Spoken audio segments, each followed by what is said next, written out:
Clouds. Bwana Yesu asifiwe. Amen. Unaweza ukainua mikono yako juu.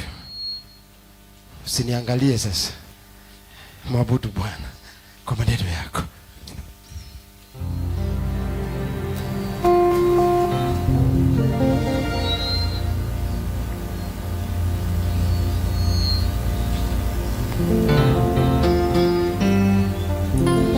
Asante. Thank you, Jesus. Inua tu mikono yako, mwambie Bwana, niko hapa siku ya leo, nina haja na wewe. Bila wewe siwezi Bwana, bila wewe kunisaidia siwezi. Umekuwa mwema maishani mwangu, umekuwa mwaminifu kwangu Bwana. Tafakari alivyokutendea mwaka huu, tafakari alipokuponya, tafakari mambo aliyokutendea Bwana. Awe alifanya ama hakufanya, atabakia kuwa Mungu siku zote. Winulie tu mikono yako, mwambie umekuja kusema asante.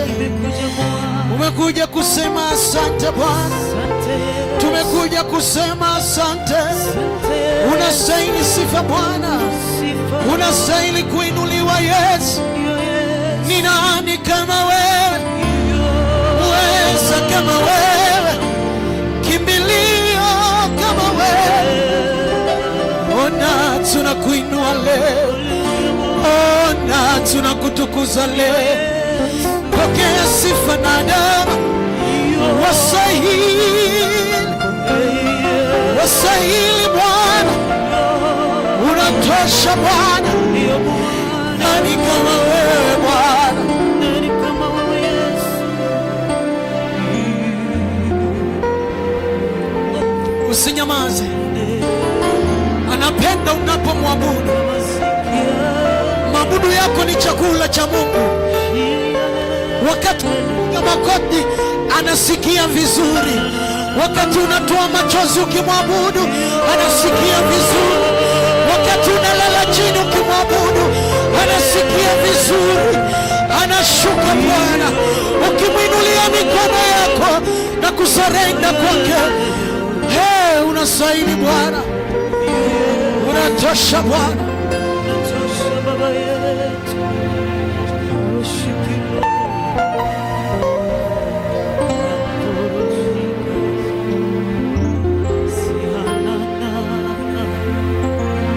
Yes Lord,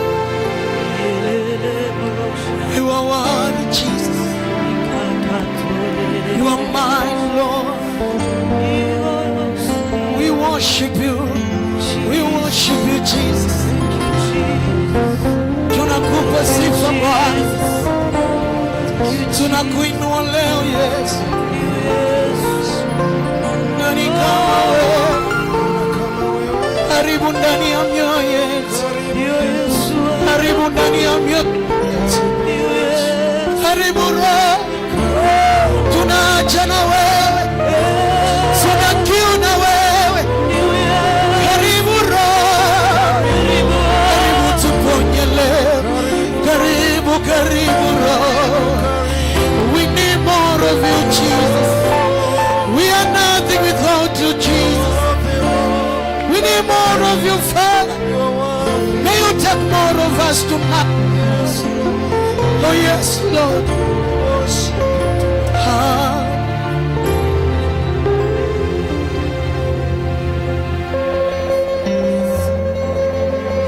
Thank you Jesus. Tunakupa sifa Bwana, tunakuinua Yesu. Wastahili heshima Bwana, wastahili heshima Bwana, wastahili heshima Bwana, wastahili heshima Bwana, wastahili heshima Bwana, wastahili kuinuliwa Bwana, wastahili kutukuzwa Bwana. Haleluya Bwana.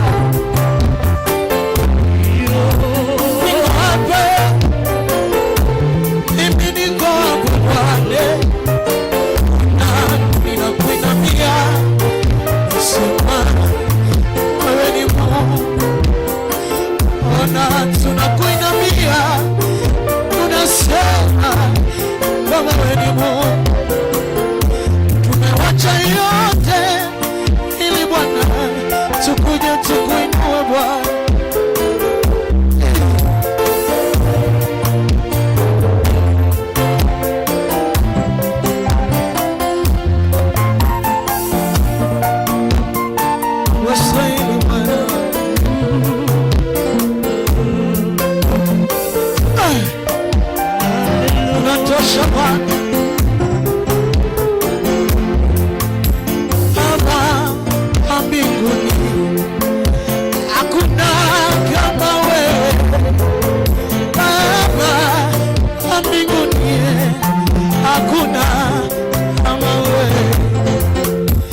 cha kukulipa,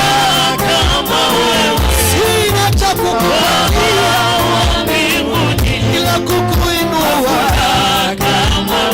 Sema Baba, sema Baba,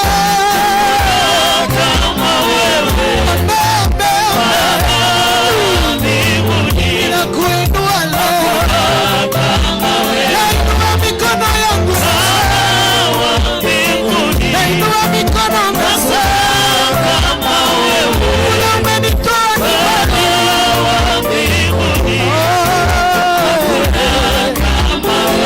Tunainua mikono, tunakuimbia.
Hallelujah.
unaweza Bwana, unaweza Bwana, unatosha Bwana. Nani kama wewe? Nani kimbilio kama wewe?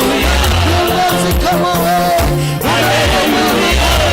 Umekuwa kimbilio kwangu, umekuwa kiongozi kwangu, umekuwa karibu yangu. Ni nani na kama wewe? Ni nani anaweza kama wako Bwana? Ni nani anaweza kama zako?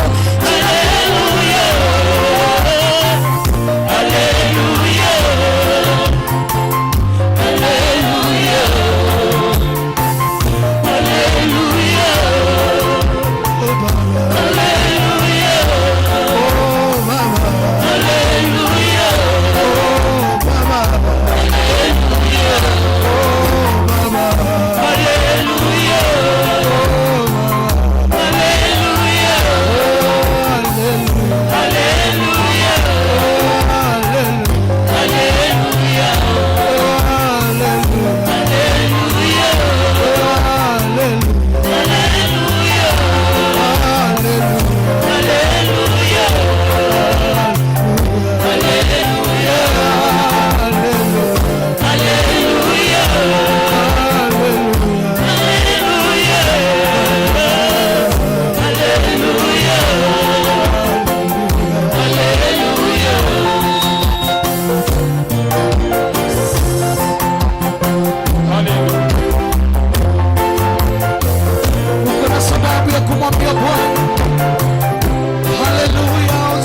twasujudu dhambi zetu, twasujudu mbele zako, kuungama dhambi zote tulizozitenda. Tuko mahali hapa maana tunajua siku hii ndio siku ya mwisho ya 2025. Unapo tuingiza kwenye 2026 Baba, ninakuomba ukatushike mkono tena. Tumeona makubwa, mazuri, mabaya, magumu, yaliyo rahisi ambao wewe umetushindania, umetupigania, umetuwezesha, umefanikisha. Tumekuwa dhaifu kwenye nyanja mbalimbali za maisha yetu, tumekumbana na magumu mazito, lakini kupitia kwa mkono wako tumekuona mwaka uliojawa na mabonde, milima, miteremko na hata milima. Vyote havyo Baba ulitushindania. Najua tunapoingia mwaka ujao pia utakuwa nasi, utatuongoza, na kuomba tu tupatie neno la mwaka ujao. Unitumie tu kama chombo nikaweza kuwafikia watoto wako, na nikaweza kufikia wengi kadri ya mapenzi yako, ujumbe wako, na ukakue ujumbe ambao utasikika vizuri. Na kuomba Baba ukanipe ruhusa tu nikaweza kutumika kama chombo kinatokana chayo na wewe, chombo chako. Na ni katika jina la Yesu Kristo naomba na kuamini. Mtu mmoja aseme amen. Ningependa watu wote wakue kwenye hapa katikati. Ashes. You may be seated. Mwambie mwenzako karibu kwenye mkesha wa leo, siku ya mwisho ya 2025. Mwambie mwenzako najua umekapitia. Mwambie umepambana, niliona ukipambana. Siniweke balance ama mtoe hizi hapa. Najua ulipambana. Mwambie najua ulipambana sana. Mwangalie kwa uso tu, mwangalie kwa uso, mwambie najua ulipambana. Na kama hauna mtu wa kuangalia, jiangalie. Bwana Yesu asifiwe sana. Haleluya. Nataka tu nichukue muda kidogo niwapatie neno la siku ya leo, kisha baadaye tutapatiana watu nao pia waweze kupatia shahidi zao. Tutakapofika saa 6 usiku tutakuwa na kuhakisha kwa candles.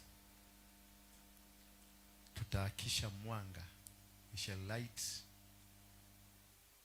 for the new year. Bwana Yesu asifiwe sana. I know, I have experience, I know mambo ambao umeyapitia ni magumu. Tumekuwa pamoja tukipanda milima, tumekuwa pamoja tukishuka, tumekumbana na maadui, tumekumbana na magonjwa, tumekumbana na mauti, tumekumbana na ma-accident, but God has been faithful. Mwambie mwenzako God has been faithful. He has won these battles for us. Bwana Yesu asifiwe sana. Yani I don't know how I am here. Sijui, maana kulikuwa kumepangwa nitamalizika. Mwambie mwenzako kulikuwa kumepangwa nitamalizika mwaka wa 2025. Walifanya vitu vyao, karabati zao zote, wakasema mwaka 2025 sitatoboa. Lakini sijui how I made it. Tell your neighbor, I don't know how I made it. Sijui kabisa. Muangalie tu, mwambie mimi sijui. Mwambie unaponiona hapa mimi hivi unaniona, I am a miracle. Bwana asifiwe sana. Hallelujah. Mwambie I'm just but a miracle. Look at me na uniangalie. Mwambie look at me na uniangalie vizuri. I never expected to be where I am today. You know, as I was in my office, nilikuwa naomba. Nimeshinda tu hapo nikiomba Mungu because it has been a miracle in my life. Yani muujiza tupu. Mimi nimeangalia kutoka day 1 ya 2025 mpaka saa hii. It has been a miracle. Miracle after miracle. Mpaka mimi nimeomba tu nikamwambia Mungu asante. Hata kabla mwaka, hata kama mwaka haujaiza vizuri, lakini ni asante hapo nimefika. Nimeona mkono wako. Because to many people we were not supposed to be existing as of now. Wengi walikuwa wamesema you can't go beyond March. Nikaingia March. Nikaambiwa you can't go beyond April. Nikaingia April. Nikaambiwa you can't go beyond May. Nikaingia May. Baka sasa tuko December. Tarehe 31. Tumebakisha only 1 hour. Tuvuke. Na bado wanasema hatuwezi kuvuka. Mwambie mwenzako tumevuka. Hallelujah. Mwambie mwenzako tumevuka. Mimi sijawahi kuona vita ambavyo nimeviona mwaka huu. Sijawahi. It has never occurred to me. Yani it was better kama siku zile zangu za Mogeke kupambana na polisi kuliko kupambana na watu huoni. Maspirit, mapepo huoni, inakupiga tu na hauoni, inapambana na wewe na hauoni. No, you better deal with something that is physical. Mwambie mwenzako afadhali kudeal na physical something, kitu ambacho unakiona kuliko kitu ambacho haukioni. Alafu unakuta wale wanapigana na wewe wako na experience ya over 40 years. Sasa imagine mtu amekuwa mchawi over 40 years. Na wewe umeokoka, umetoka huko kwa wachawi, maana wewe ulikuwa huko kwa waganga, kwa rogi, umekuwa huko kwa dunia, umekuja tu na kiokoko yako na umeambiwa Yesu ni Bwana, na hiyo tu ndio unajua. Na kusema na kudhioma, ile dhiomi hauelewi ni nini. Unajua dhiomi ile sisi tunadhioma hatuzielewi vizuri. Unasema rima kasha kataraba borobo saya. Sasa ukiulizwa shika mara makasaba botore ada, huelewi ni nini. Utaona mtu mwingine amesimama huko ati anakutafsiria na hujui kama ametafsiri ukweli ama ametafsiri uongo ama amekufurahisha tu. Unajua wanaweza kuangalia ile shida unapitia, waanze kutafsiri mambo mazuri ndio at least urudi moyo kidogo. Bwana Yesu asifiwe sana. Hata ndio unaonaka naogopa kusikia nabii ameamka kutafsiri, kwa sababu sijui, kwa sababu hiyo lugha imenenwa sikujua. Hello. Na mimi jaribu kwa sababu nataka kusikika bibi, najua mimi ni apostle. Naona huyu amedhioma, mimi sijadhioma. Ninaanza rika kabobo shaka yakanda katoko to ta. Ndio hata mimi nijihusishe nikue ndadhioma. Lakini nikiulizwa ni nini nimesema sijui. Unaona sasa kukamatwa na uenda wasimu. Unakaa wewe ni mwenda wasimu ndani ya kanisa na unahubiri Yesu ukiwa mwenda wasimu. Hakuna kitu kibaya kama kuhubiri neno la Mungu ukiwa mwenda wasimu. Na mwenda wasimu inakujaga kutokana na mapitio ambayo unayapitia. Unakapitia mpaka unasikia kweli umekamatwa vizuri. Ni wewe muhinya wega. Ushaikamatwa mpaka unasikia umefinywa vizuri. Mpaka unasikia ukienda hivi unasikia kokong. Ukifanya hivi kidogo unasikia kokong. Ukiinama huko unasikia kwe. Bwana Yesu asifiwe sana. Mpaka una feel unaenda safari, alafu ubaya hii safari umeingia ni kichaka. Umeanza kuhubiri, huwezi kurudi nyuma. Unahubiri, maana sasa ukirudi nyuma kuna watu wamekugojea kule wanakuuliza unaenda wapi. Mpaka shetani mwenyewe anakuuliza unarudi nyuma unaenda wapi. Na shetani amekugoga na kuambia kule uedi. Alafu sasa ukienda kurudi nyuma shetani anakuuliza unarudi iko. Ado meo kuwate shetani sasa ninakuja watu watakubebaje. Sasa watu watasema umeanguka ama utakuwa ukiambia watu namna gani? Tena unajikausha kabisa. Sasa ukianza tena safari unakuta si shetani, watoto wa shetani, shosho wa shetani, ukawa shetani na maagenti wao wote na wafanyikazi wanakugoja hapo mbele wanakuuliza ugodhi yako. Tulikuwa tunakugojea hapa tukufiinye tena. Sasa wanakwambia kama mzuri tukufiinye. Sasa unajua uko na taswishi. You are not yourself because already ulikuwa umeanza kurudi nyuma. Na ulipoweza kurudi nyuma Biblia inasema ukirudi nyuma unarushiwa kwa madevo zinakujaga mara ngapi? Mara 7. Sasa kwa sababu ya hiyo step moja ulirudi nyuma, uko na 7. Na si moja tu pesa. Kuna ulirudi nyuma ya hasira, ukarudi nyuma ya chukizo, ukarudi nyuma ya kitu kingine. Uko na 7 kama 200. Bwana Yesu asifiwe sana.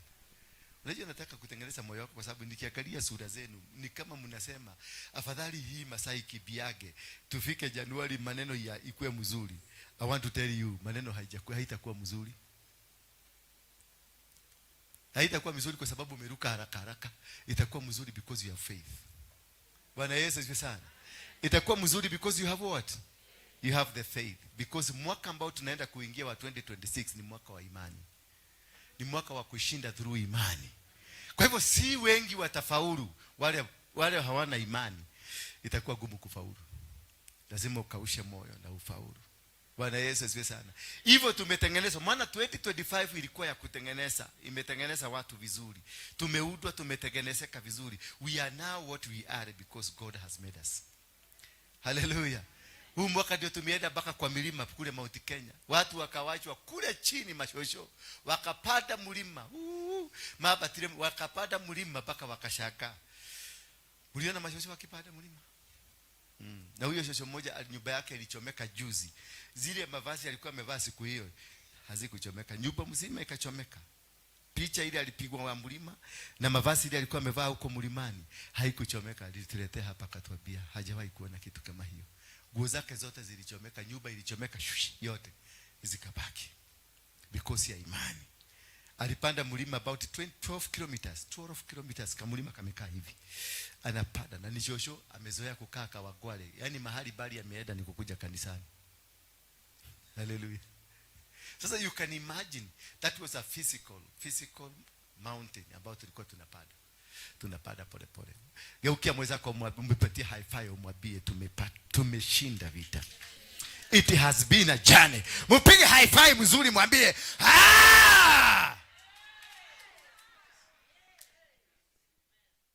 To win a battle, it is the most successful thing that you can have on earth.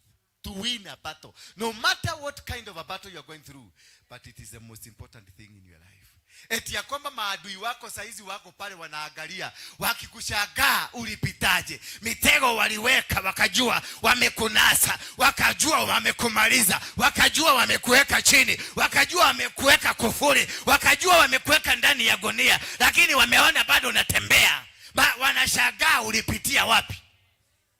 Unajua unafikia mpaka wanashindwa ulipitia wapi? Ulienda wapi? Ulipitia wapi? Hebu muulizie mwenzako ukijiangalia ulipitia wapi?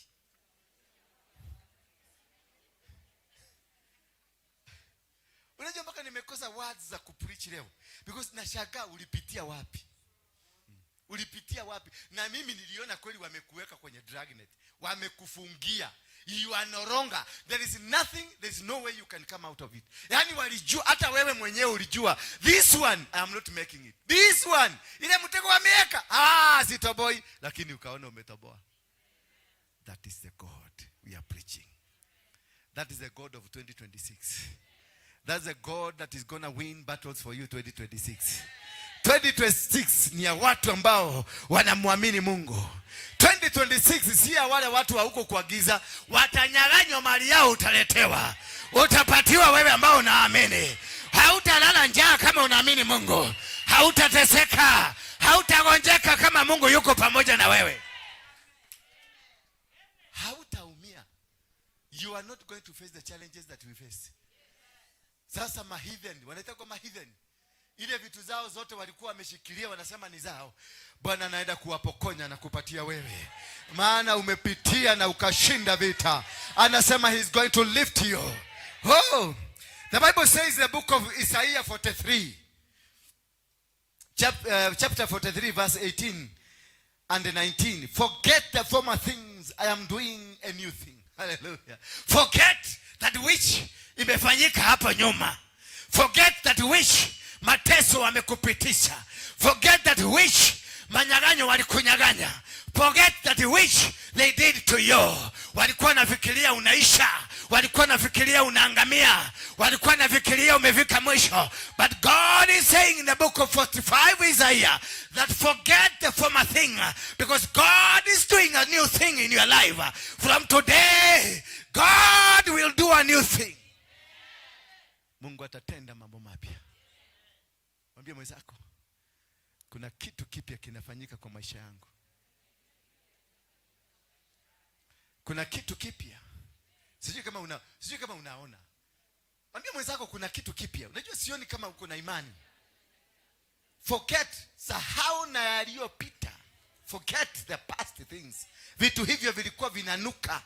Maisha hayo walisema ni yako. Unajua walisema maisha ya mateso ni yako. Wakasema maisha ya magonjwa ni yako. Wakasema maisha ya kunyang'anywa ni yako. Wakasema maisha ya kuteswa ni yako. Nataka nikutangazie siku ya leo, hautanyang'anywa tena, hautagonjeka tena, hautateswa tena. Maana Mungu amesema, au umepita mtihani. Mwambie mwenzako, nimewekewa tick. No more challenges. Hallelujah. No more challenges. God has won the battle for you. It is not by power. It is not by force. It is not by kifua. It is not by mighty. But by the Spirit of God. We have made it.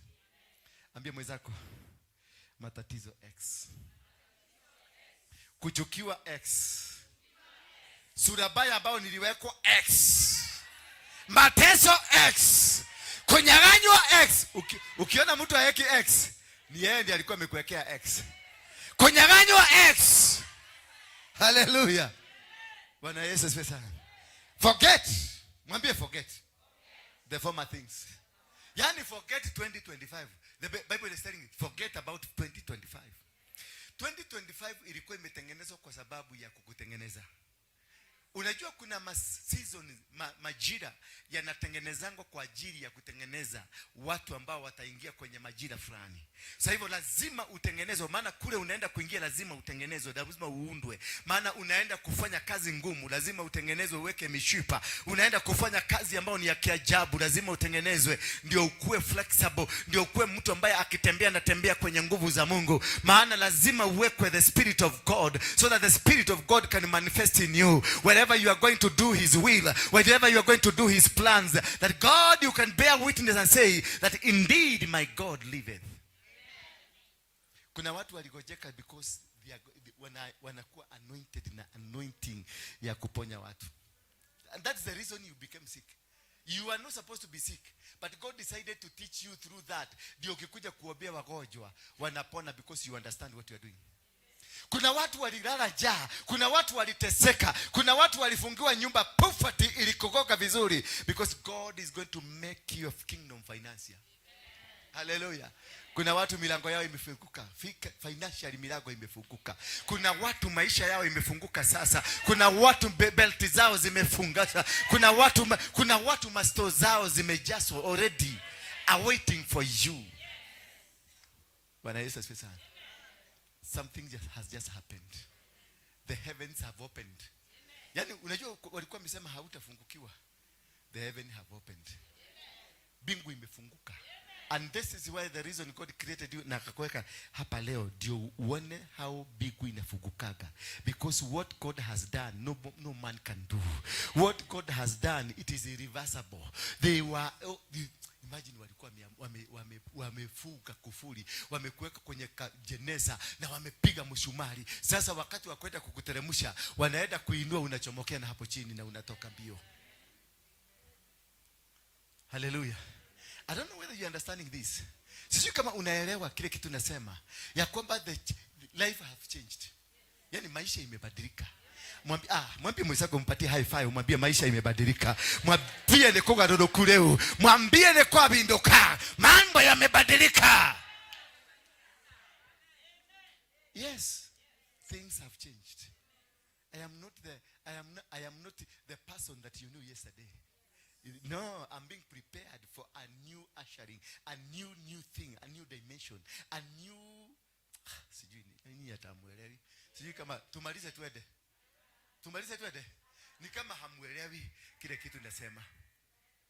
Mnaelewa kweli? In the book of the Philippians 1:6, inasema he who started a good work in you will carry it on to the completion. Sijui kama unaelewa hiyo. Yani he who started a good work, yule ambaye alianzisha kazi nzuri kwako ataikamilisha. Kazi ambayo ilianzishwa itakamilika sasa.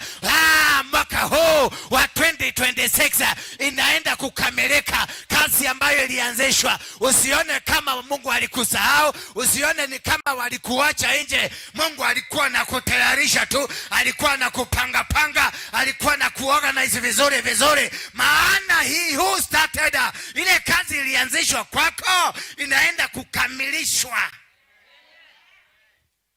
Maana ni 20, tunaingia tarehe 1 ya Januari 2026. Ukiunganisha ni tarehe 1, uongeze Januari ni 1, ukiunganisha 2026 inakuja 10 ni 1. Maana it is a new beginning. Everything ni one. Wakati Mungu alikuwa fresha, akasema na kukue na kukakua. Mungu alitengeneza nini siku ya kwanza? Bingu. Aliumba bingu na nchi. Bingu na nchi. Bingu na. Yani Biblia inasema yani both heaven and the world was formless. It was not existing. The first day you are formless. This is God, the time that God is going to create a form. Kukutengeneza ukue kile kitu unakuwa. That is why 2025 ilikuwa ya kusumbua. Maana ilikuwa ikubonde, ikufinyange, ikutengeneze, ikufuruge kabisa mpaka ukue empty. I can see the faces zenu nyote. You are completely empty because you are being prepared for the first day of January 2026. That is one. Baka akakutengeneza ukakuwa formless so that he can form you to what he wanted. This is 2026. It is a year that you are going to be created to be what God intended you to be. Yani kile kitu Mungu alitaka ukue. Kama ni biashara utakuwa mwenye biashara, kama ni kazi utapata kazi, kama ni marriage utapata marriage, kama ni yani kile Mungu alikuwa amekutengenezea. Mambo yoyote Mungu alitengeneza, chochote alitengeneza kinaenda kufanyika kwako, kinaenda kuonekana. Kama ni biashara inaenda kuumbika kwako, kama ni ndoa inaenda kuumbika kwako, kama ni huduma inaenda kuumbika kwako. Maana you are empty. Alihakikisha umebondwa ukabondeka. Unajua ulienda Januari uliimba kale kaimbo, niumbie moyo mpya, moyo wa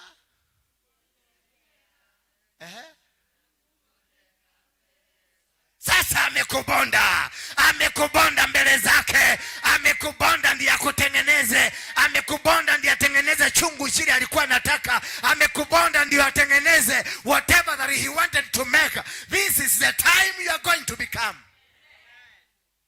You had lost hope.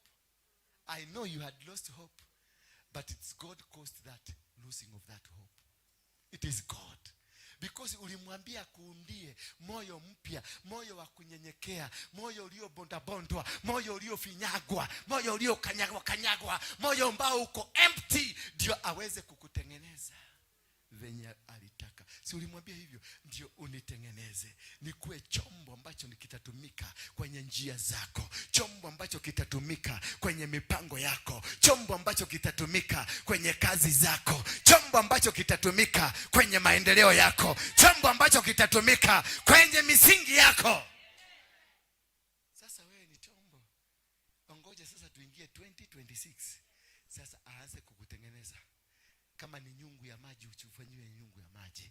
Kama ni nyungu ya kuchamshia chakula ukue chungu ya kuchamshia chakula. Kama ni nyungu ya kitu fulani ufanye vike. Maana this is the time you had to be crushed. It was your crushing moment. It was your crushing 2025. It was your crushing year. It was to make you be crushed. Na ndio tulitabiri tukasema ni mwaka wa kutembea na Mungu.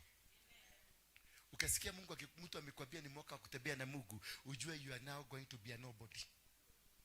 Hallelujah. Ukisikia mtu amekwambia huu ni mwaka wa kutembea na Mungu, you are going to be a nobody. Utakuwa zero, because God will never share any glory with you. He will have to reduce you so that he can subdue you to become his vessel. For you to be turned into a vessel, a godly vessel, you must be subdued. You must be broken. You must be brought down. You must be destroyed. For God will never sit down and share a glory with anybody. Mungu hawezi kushare na glory na mtu yoyote ule. He will only share a glory. He is a jealous God. He is a God that will never share anything with anybody, because you don't belong to his league. He want to bring you to his league. Anataka akutoe mahali uko ndio akuweke kwenye ligi yake, na kuenda kwenye ligi yake, lakini lazima vitakataka ulivyoviokota kule barabarani lazima viwekwe chini. Vile vilikushikilia viwekwe chini. Mipango yote walikuinulia iwekwe chini. Njia zozote walikutengenezea wekwe chini. Ndio wakati wa kutembea na yeye, unatembea na yeye ukiwa msafi. A vessel ready to be used. You cannot share. You cannot carry something kutoka kwa mababu zenu. You cannot carry something from your village. You cannot carry something from your ministry. You cannot carry something from anywhere that you mtembee na Mungu. You only serve God when you are empty. Mwambie mwenzako, sikuwa najua I have to be empty to serve God. Lazima akuweke maneno yake. Yeremia 1:6 na 7 unasema, naye Yeremia akasema, mimi siwezi, maana mimi ni mtoto. Mungu akamwambia, kuja hapa, usirudi kusema wewe ni mtoto. Akagusa mdomo wake, akatoa maneno ya kusema mimi ni mtoto, akaweka maneno yake. Lazima Yeremia angesema mimi ni mtoto, ndio utoto utolewe, uzima uwekwe ndani. Ndio utoto ungolewe, ndio kitu kipya kiwekwe ndani. Lazima ungelia vile ulikuwa umelia. Lazima ungelia mateso. Lazima ungelia kunyanyaswa. Lazima ungeliwa kuwekwa chini, ndio Mungu arudi akuinue. Ndio Mungu akuinue. The devil has always tried. When I was preparing this message, ya kuja kuhubiri about the hope message, that the reason you are going through the challenges you are going through, somebody called me from I don't know where. Akaanza kunikelelesha kwa simu. Akanikelelesha kwa simu. Akiniuliza, mimi unaonyona kata demwana, unaonyona kata diki. Yani kunikelelesha. Maana Mungu aliniambia, whatever message I'm going to give you, it will change the people's dimension. It will change the dimension of people wherever they are. It will bring down all the past and all the forces of darkness, because I'm going to lift my people. Immediately the devil started operating from all over the part of the world. Phones zikaanza kuingia to distract me, to speak to me in a negative manner. I say, nikamwambia, wewe shetani, you have already been defeated. You are already overtaken. You are not there. Mimi nishapita, nishavuka. Maana the God that is in me, he knew utaenda kunipigia hizo masimu zako niambia maneno ya uchafu ya ujinga. Lakini God was with me. Akaniambia, na nataka tu uelewe the kind of battle you are going through, and you have won the battles.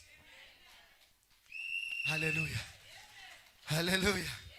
Because God is a faithful God. He loves us. He takes care of us. Oh my God. Ambia mwenzako, touch, mguse tu hapa kwa mabega. Usimwepake uchafu. Najua hujaoga mkono. Mguse tu hapa kwa mabega tu. Mapeka. Sisi kule Waruya tunasemanga mapeka. Wewe kosa mapeka. Mwambie husto tusimu ta ujinga. Hatutarudi kukuja. Hayo maneno ya kiujinga hayatakuwa yakikuja. Hayo maneno ambayo yanakudunga duga hapa na kuduga duga haitakuwa ikikuja. Maana now I am elevated. I am not of their league. I am elevated. Nimeenda juu kidogo. Nimepanda juu, nimepanda ngazi. Nimewawacha kule chini wakiendelea kutafuta kile walikuwa natafuta. I am no longer going to walk like them. I am no longer going to be like them. I am no longer going to be in their league. I am of a different league. Maybe I'm fired up.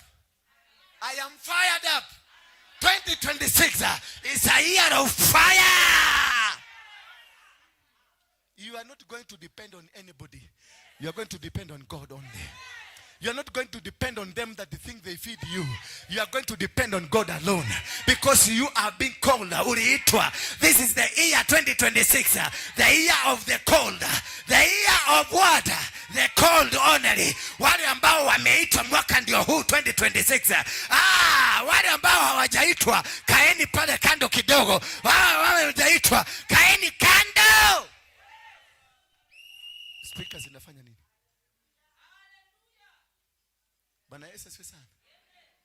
This is the year ya wale watu wameitwa. Hallelujah. Maana walikapitishwa kwenye kamoto kalikuwa. Walikapitishwa kwenye makaa. Walikapitishwa kwenye moto tanuri ya moto. Walipitishiwa maana Mungu alikuwa anafanya the final test ndio gari igurume. Hebu sema brum. Weka sauti ya yani wachawi hawawezi kusema brum.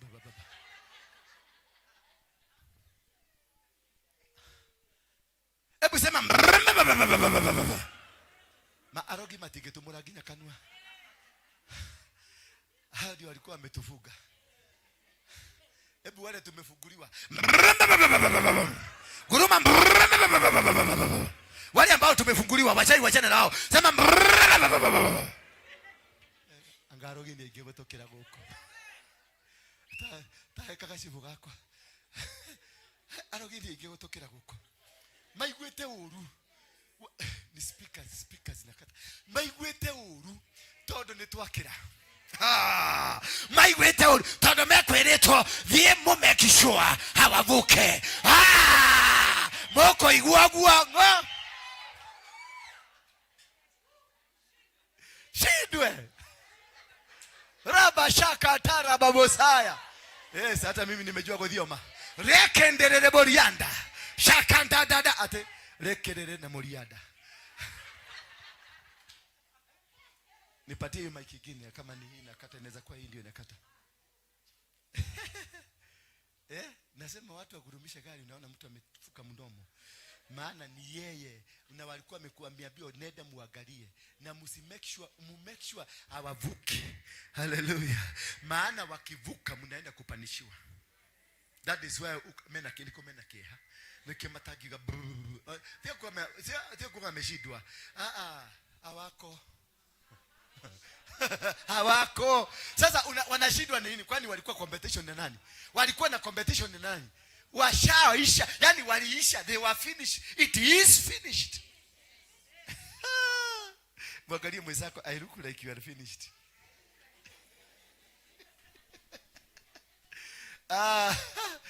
Oh my God. Hallelujah.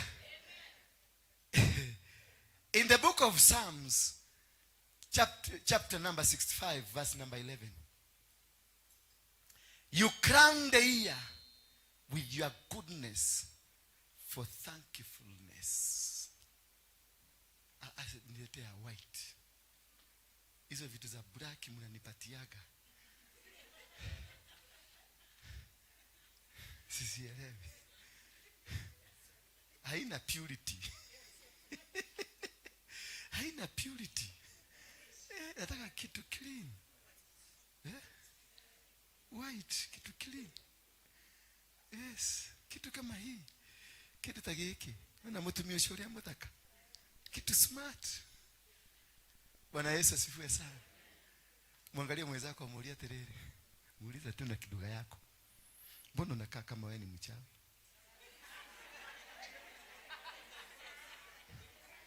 Mbona unakaa ni kama muulize tu na lugha yako. Mbona unakaa ni kama ni wewe ulikuwa unanitesa?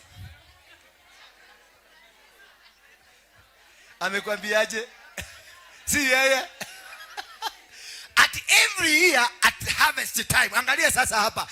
Katika kila mwaka, every year at harvest time, you bless people with lots of good things. At harvest? At what? Harvest time. Katika wakati wa mavuno, wakati kama huu tumefika mwisho wa mwaka, tunavuna. Nipatie hiyo mic nyingine. Tunavuna hiyo ya kampuni hiyo nyingine. Tunavuna. We are harvesting. Sijui kama mnanielewa lakini. Inasema namna gani? Tusome pamoja. Every year at harvest time, you bless people with lots of good. Alafu huyo mtu uko na yeye karibu na wewe, namwambia aseme hasemi, maana yeye ni yeye ambaye alikuwa ametumwa akuzuie baraka zako. Yeye ni mfalme wa Pasha, alikuwa amekamata anga yako. Kumbe wakati Danieli aliingia kwenye maombi siku ya kwanza, ndio mzigo yake iliachiliwa siku ya kwanza, lakini hakuelewa, maana maadui na mahasudi walikuwa karibu na yeye. Mfalme wa Pasha, the prince of Pasha, akakuwa karibu, akakamata mizigo ya mfalme ya mtu anaitwa Danieli. For the 21 days Danieli alikuwa tu anakiomba, alikuwa tu akiomba 21 days. Day 2 anaomba, day 3 anaomba, day 4 anaomba, day 5 anaomba, day 10 anaomba, day 13 anaomba. Anauliza Mungu, Baba utateremsha lini? Baba utakuja lini? You said you will never forsake me, no leave you. But kuna kitu kimoja hakuwa kielewa, ya kwamba already God had commanded, already God had spoken. Mungu alikuwa ashasema, alikuwa afanya vitu, ameachilia. Lakini kulikuwa na mfalme wa Pasha, akamkamata Michael, akamkamata malaika Gabrieli, akamwambia haupeleki vitu hizi, haupelekei Danieli. Danieli hatapokea. Danieli aliendelea kusukuma, aliendelea kusukuma. Nataka nikwambie, umeendelea kusukuma, tumeendelea kusukuma. Hata kama tumekwama kwa matope, hata kama tumekwama kwenye mabonde, hata kama tumekwama kwenye milima, tuliendelea kusukuma mpaka tumefika sasa. Wachawi ngo!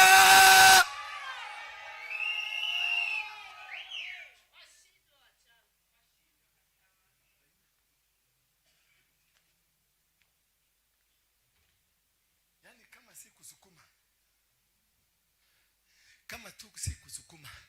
tungekuwa wapi? Kama tungesukuma. Unajua kuna siku walitupagia siku moja, wakasema mnaenda kumalizika. Kuna siku walipanga siku moja, wakasema tumekamata wao. Waliwacha tukiwa ndani ya gunia, waliwacha kama tumeshika miguu yetu, waliwacha kama wameshika kazi zetu, waliwacha kama wameshika ndoa zetu, waliwacha kama wameshika mikazi zetu, waliwacha kama wameshika huduma zetu, waliwacha kama wameshika familia zetu. Lakini ulivyochomoka, kumbe Michael alitumwa. Ndio huyo Michael yuko mahali hapa. Wachawi mnapokonywa, wachawi mnaharagana, wachawi.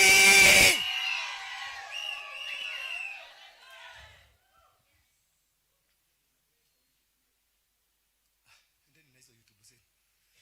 Mtafikiri mtatushida. Hamwezi. Unajua walituacha tukiwa na Gabriel.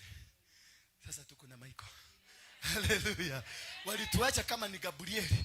Unajua Gabrieli ni wakukaliwa, maana ni messenger. Alikuja kuleta domereli. Mwadhani ya kugate lele. Negwe ya kuga.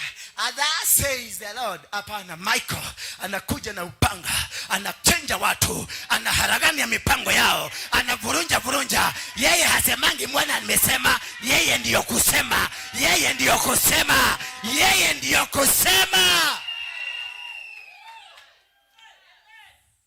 Everywhere that you go, there is plenty of food. 2026 is a year of plenty. 2026 is a year of plenty. Just imagine how you gonna be venye utakuwa na the plenty. Yani vitu vitakushika kwa mikono. Hiyo biashara yako itakushika kwenye mikono. Hiyo huduma yako itakushika kwenye mikono. Hiyo ndoa yako itakushika kwenye mikono. Hayo maisha yako. Wale watu wanasikia saizi ni wagonjwa, by 12, by saa 6 usiku, magonjwa yote yatakuwa yameondoka. Maana Michael ameshuka. Michael amekuja, amekuondoa. Yani sijui mnanielewa namna gani, lakini nieleweni tu, maana sikupenda kwangu ni kwa sababu natembea na Michael. Hebu angalia mwenzako, angalia anatembea na nani? Imagine naona huyo mwenzako anatembea na kale kamchawi ka neighbor.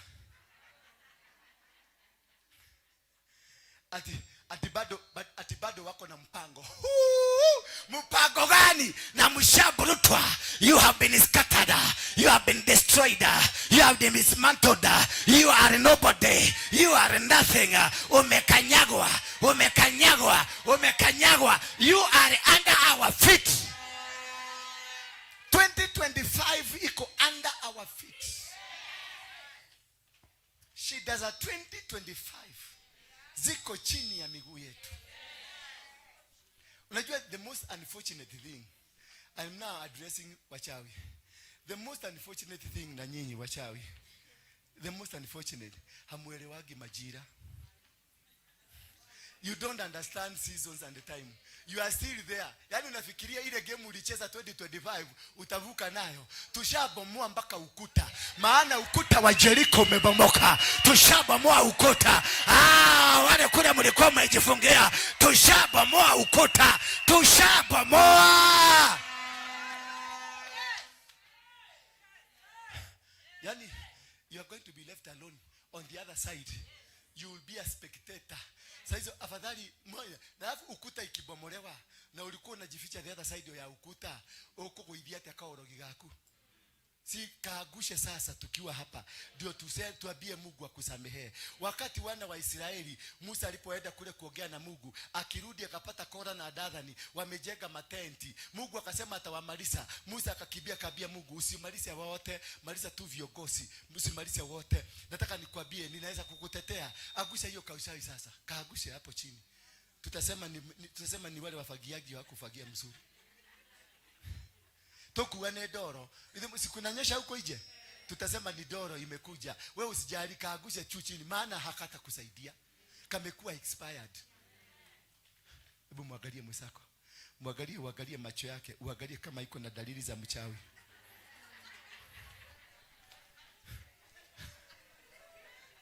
Muangalie uone kama ako na kawasiwasi.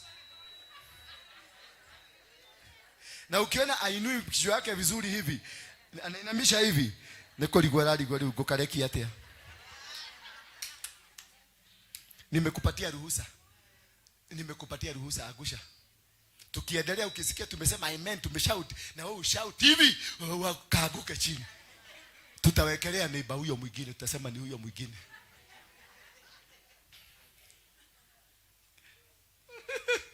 Bwana Yesu asifiwe sana. I don't know, acha nikwambie. Hakuna kitu ambacho ni mzuri kama kushinda vita. Unasahau mateso uliyoyapitia. Unasahau magumu uliyoyapitia. Unasahau kukejeliwa. Unasahau kuchekelewa. Unasahau madharau waliyokufanya. Maana one day unaweza kuwa na njaa ya siku 7, utapatiwa sahani moja peke yake inamaliza njaa yote. Nataka nikwambie siku hii ya leo, Mungu ameteremka na ameteremka akiwa mzima. Hiyo chukizo ambayo ilikuwa ndani yako imeondolewa. Hayo mateso ambayo yalikuwa ndani yako yameondolewa. Hayo magumu ambayo yalikuwa ndani yako yameondolewa. You are not going to face the challenges anymore. You are a blessed person. You are a blessed person. You are a blessed person. Umeinuliwa na umebadilishwa. Majina yako yamebadilishwa. Njia zako zote zimebadilika. Kila kitu chochote walisema hakiwezi kitafanyika sasa. Kutoka 2026 tarehe 1 mwezi wa kwanza 2026, God is going to manifest in you. Atamanifest kwa hiyo kazi yako ndogo itakuwa kazi kubwa. Kwa hiyo huduma yako ndogo itakuwa huduma kubwa. Kwa hiyo familia yako ndogo itakuwa familia kubwa. God will manifest. Na si God wa Ukambani, na si God wa Wakikuyu, na si God ya Wajaruo. God of heaven, the God of heaven, he will manifest. Kutoka saa hii hata mimi nasikia tumbo yangu ikiguruma. Minyoo walio ndani yangu wameanza kukufa. Maana wamejua serikali imepinduliwa. Wamejua maisha yangu imekuwa changed. I will never be the same again. I will be not the same man that you know. I will never be the same man that you used to know. Because now I have been lifted. Mashaka taya rabosoka ta. Rienda la rabosa. Wamebadilisha. Yaani wewe walikujua mtu wa kuombaomba, sasa si wa kuombaomba. Watakujua kama mtu wa kupeana peana. Yaani I'm talking to people that God is connected. I'm talking to people that God has already connected. Mungu amejiconnect na wao. As you are going to shout happy new year, we are not going to shout happy new year. Tutaakisha kando. Hallelujah. Hallelujah. Tutaakisha kando.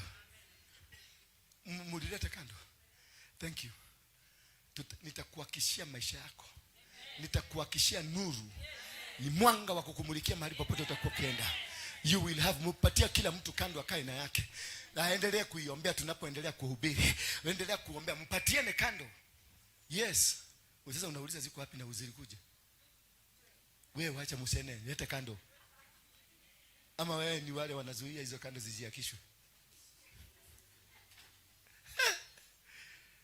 Wow. Unajua wakati tulienda mlima tarehe 7 mwezi wa 7. Na umpatie kila mtu akae na bahasha yake, umpatie kila mtu akae na bahasha yake. Uweke dhabihu yako ya kuruka mwaka. Bwana Yesu asifiwe sana. Tutakapoakisha kando, uwekelee dhabihu yako hapa. Huyo una seal. Maana ya kutoa dhabihu wakati umeakisha kando, umeseal. Maana tumetangaza baraka nyingi. Tumetangaza kumbe shetani alikuwa hajui umebarikiwa. Shetani alikuwa hajui unaweza kuvuka. Shetani alikuwa hajui unaweza kufaulu. Sasa wamesikia na wamenakili. Sasa ndio wasiweze kuingilia hiyo baraka yako. Unatoa dhabihu immediately, unaseal, unafuga. Hawataiona tena. Sasa utatembelea 2026 hawakuoni, wanakuwa wakiuliziaga katumia mutumia wale wale hapo, unajua watakuita katumia kama ama watakuita gadhuri, maana walikuwa wamekufanya katumia, walikuwa wamekufanya gadhuri, walikuwa wamekufanya kamutu, walikuwa wamekufanya kitu ambacho si hakieleweki. Now that God is going to bring you up and produce the real you, wamekuona the real you, wameona the powerful that you are, how powerful, how strong that you are, that you have won the battle.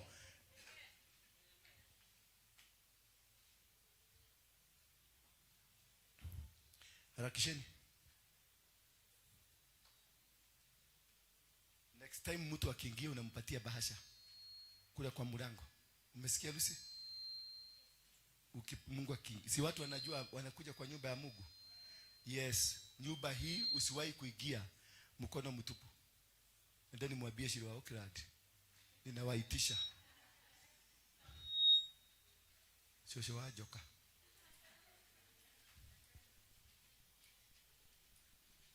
Harakisheni. You're interfering. What's wrong with Mike?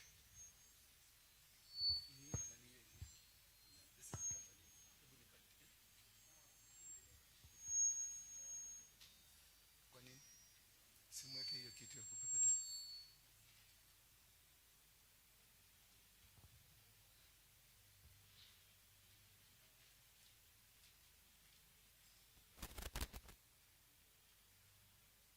Wamepata?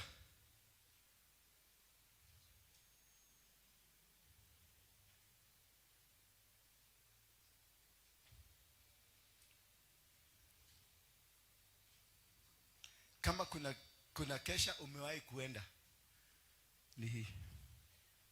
Najua umeenda kesha mingi sana. Najua umeenda kule umepatiwa mchanga. Na najua kule kuna mahali umeenda ukafanywa vitu. Kama kuna kesha itabadilisha maisha yako ni hii. Ashas, harakisheni. Kama hakuna mtu wa kupatia, mkae chini sasa. Kila mtu akae chini.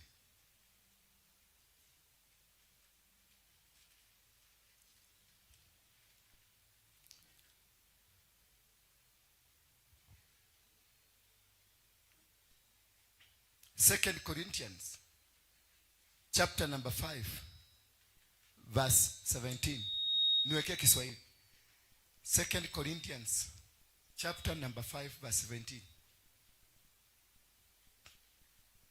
Zoom in. Una zoom in out.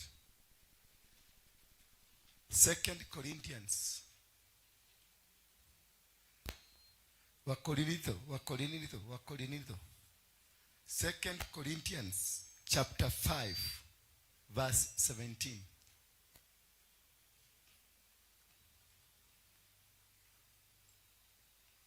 Kila mtu amepata bahasha? Nani hajapata bahasha?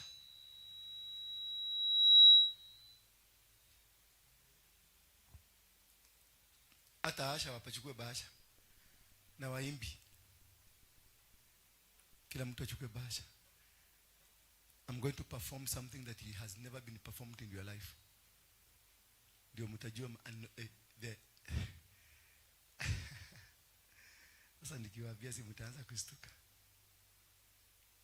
Ameweka 2 Corinthians. Si umwambia niwekee 2 Corinthians.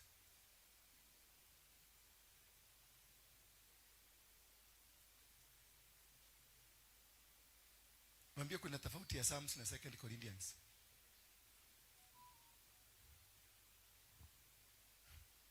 Chapter 5 verse 17.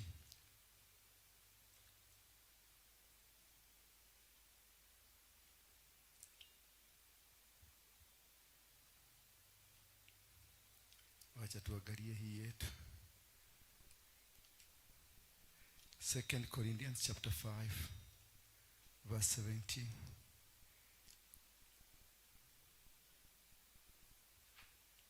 Therefore, if anyone is in Christ, ni chapter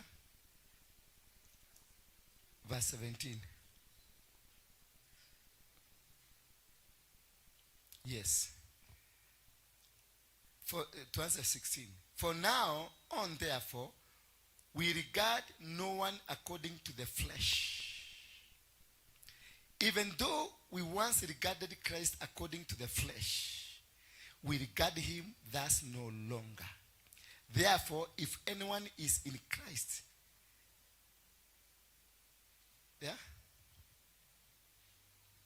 Therefore, if anyone is in Christ, he is a new creation. The old has passed away. Behold, the new has come. Yani the old. Yani kila kitu warogi walikuwa wameroga. And this is the ubaya. Yani ubaya wa Mungu ndio hiyo tu. Anawachaga uroge. Anawacha ufanye karabati zako. Anawacha ufanye kazi zako. Anawacha ujifanye mambo yako yote. Unafanya. Only for him to come 1 second. Ananullify kila kitu. Na umechoka. Mwaka mzima umefanya kazi kama puda. Mwaka mzima umefanya kazi kama jambazi. Mwaka mzima umefanya kazi ya mateso. Only to discover that you are doing zero work. Wabia mwezako. Ebu imagine ile kazi wamefanya gumu. Imepotelea bure. That every work they did, chochote ambacho walikifanya kimeambukia, kimebebwa na maji. Chochote waliinua kukuhusu kimeanguka. Minara walijenga kukuzuia imesambaratika. Mipango walikupangia kishetani imesambaratika. Walisema hautafaulu, imesambaratika. Walisema hautajua, imesambaratika. Walisema hautainuka, imesambaratika. Yaani mtu yoyote akiungama na Kristo kuwa kiumbe kipya, mambo yake ya kale yamepita, hali mpya imefika. Hallelujah. Mwambie mwenzako I am new. Dare me. Mwambie dare me. Gari ya leo. Mwambie gari ya leo.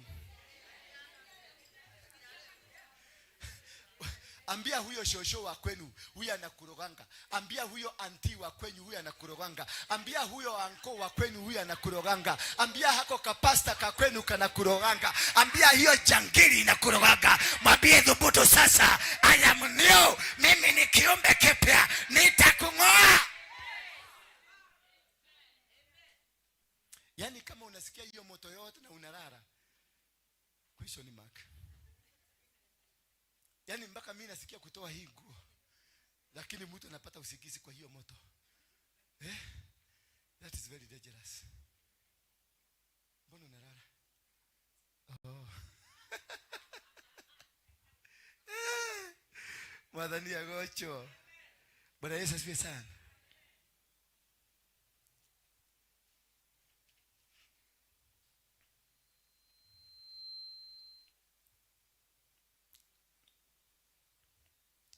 Second, the book of Philippians, chapter number 3, from verse 1. The book of Philippians, chapter number 3, from verse 1. These are prophetic messages. Kama uandike ni shauri yako. These are prophetic messages of what will happen to you. Kama haujanakili, mambo yatakupita. Yani utashangaa, utashindwa. What really happened to my life? I'm just giving you prophetic messages. Prophetic messages. Wacha nikwambie. We have been operating on an office called prophetic office. Tumekuwa tukioperate kama Musa. We've been speaking liberation. Tumeenda UK kuvunja madhabahu. Tumeenda wapi? Moscow kuvunja madhabahu. Tumeenda San Francisco kuvunja madhabahu. Tumeenda Nigeria kuvunja madhabahu ya waganga wa Nigeria. Tumeenda South Africa kuvunja madhabahu. Tumeenda wapi? Kenya mzima tumeenda kuvunja we were liberating. Sema kuliberate. Sema kuliberate. Sema kuliberate. Amusemi sema liberating. Na kama haujui Kisungu sema na lugha yako. Sio lazima ubebe useme kitu ujui. Wewe liberating ni nini? Kuharibu. Ati kuharibu. Kuliberate. Hapana. Hiyo ni kubomoa. Liberating ni freeing. To liberate. Liberate. Kunyakua. Kuliberate ni kunyakua. Kuliberate. Yeah? It is setting captive free. Releasing. Releasing. I am releasing. I am releasing you. Na wafungua. Kutoka kwa mikono ya wachawi na wafungua. Kutoka kwa mikono ya warogi na wafungua.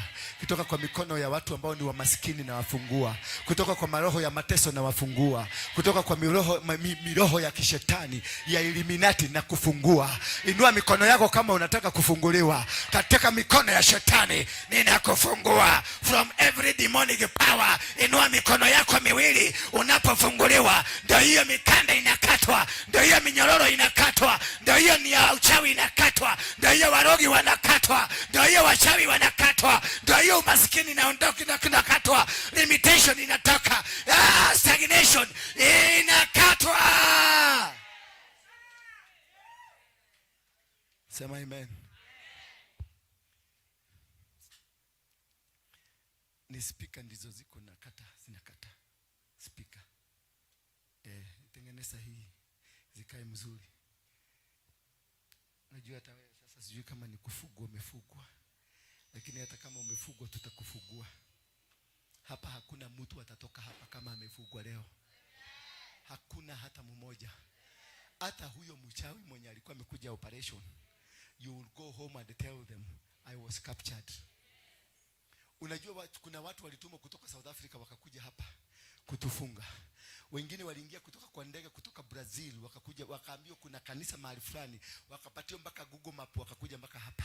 Na wakakuja wakakaa kwenye viti wakakalia, wakanyamba kwenye zile viti wakisema maneno itaenda kufanyika, maneno ikakosa kufanyika. Wakakuja na kufuri, wakaweka kufuri, wakasema nyumba imewekwa kufuri, wakakuta kufuri imekatika. Wakachukua chuma ya mlango, wakapata chuma ya mlango ndio inaenda kuwachoma. Walienda kuiweka kwa nyumba ikaanza kuwachoma. Ilibidi warudishe, wakasema ilikuwa imeanguka kwenye bagi na sijui venye ilianguka kwenye bagi. Imagine chuma ya mlango ilianguka kwenye bagi lako na ukasikia haiki kianguka kwenye bagi ya mlango. Yaani kichuma kile kinavuka pale kiliangukaje kutoka kwa mlango kikakuja kwa bagi yako hapa katikati. Yaani gesho hiki kigwa kuma haria gekiroga gegioka gekigwa bagi ni gatakate ya mutumia huyo. Haleluya. Na hiyo bagi ilikuwa imefungwa, ichuma ikakuja ikafungua, ikafanya ikafunguka ikaingia ndani. Lakini ilipoenda kwake nyumbani, moto ukawaka ndani ya nyumba. Moto ukawaka, wakachomeka, mpaka akairudisha. Akakuja akasema, mimi sijui venye ilianguka kwa bagi, na ndio maana nimerudisha. Nikasema kitu ya kanisa lazima irudishwe kwa kanisa. Moto. Hivyo ndivyo Mungu amekuweka moto leo. Wani watakuwa wakichomeka. Yani wacha utasikia wale walikuroga jana, utasikia ripoti yao kesho. Wachana na hii ya jirongo. Wachana na hii ya jirongo ya kuweka tochi. Sisi hatuweki tochi, tunahakisha moto.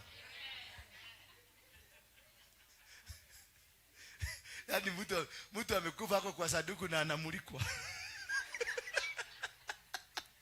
Na inaenda 65 days. Ni 65 walisema wewe ni Muluya, wewe ni Mtiriki. Mnaweka siku ngapi? 60 days. Na mbona hujatufundisha hii kitu?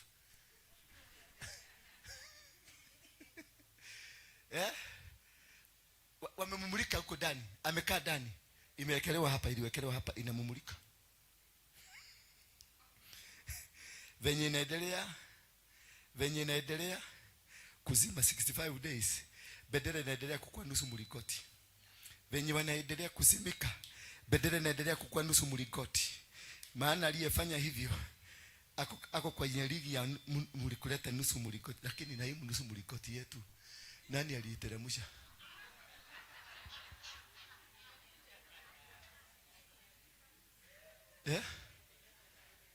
Nusu mlingoti. Kumbe tulijua tochi itawaka. Kuna mtu ataenda na hiyo tochi. Aya, si itakuwa imeglorify ufalme wa shetani. Na watu wengi watatoka makanisani waende wakatafute wao wase, wawafanyie maneno. Ati kuna mtu amenisumbua sana. Hata mapasta wataenda. Hiyo kitu ikifanyika, maana itafanyika. Hata mapasta wataenda kutafuta hiyo moto. Tochi. Utasikia kumetokea. Wacha fibu ya Musa. Huyu yako hapa. Kutatokea tochi ya nani? Tochi ya Watiriki Ministries Evangelism Center.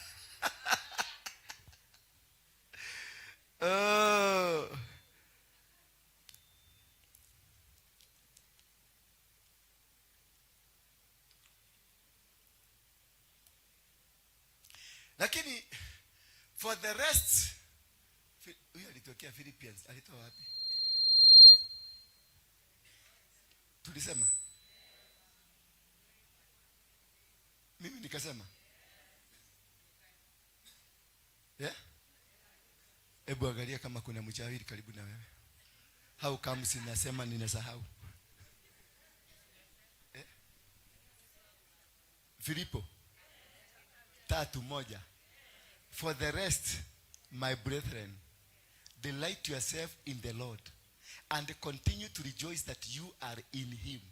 To keep writing to you over and over of the same thing is not irksome to me, and it is precaution for your safety. Verse 2. Look out for those dogs, Judaizers, legalists. Look out for those mischief makers. Look out for those who mutilate the flesh. Wangalia, look out for them. Wanaitwa nini? Judaizers, madogs. Ngite. Meta wangite. Meta wa? Maui. Meta wa maui. Meta wa? Ngite. Meta wa ngite. Ngui. Kana solo. Mangite. Aloi. Wewe, wacha kulala hapa. Wacha kulala. Nakwambia hiyo roho naomba hiyo roho ya kulala iondoke katika jina la Yesu Kristo. Hiyo ndio roho walikuwa wamekurutia ya kujanganyikiwa. Na ni neiba yako.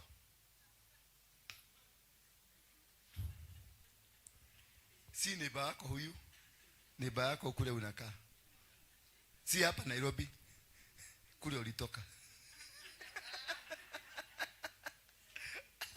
Ati look out. We, tupatie Kiswahili tafadhali. Pitua hiyo kuja Kiswahili. Kuna mama hapa hasikii Kisugu. Huyu apostle hasikiage Kisugu. Halo. Halo.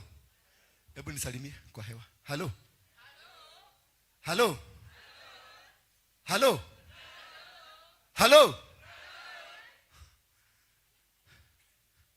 Halo. Roda. Halo. Roda. Halo. Nikigera gutura. Roda. Mbona uinui mkono yako? Mbona usemi halo? Oh, umesema baadaye. Finally.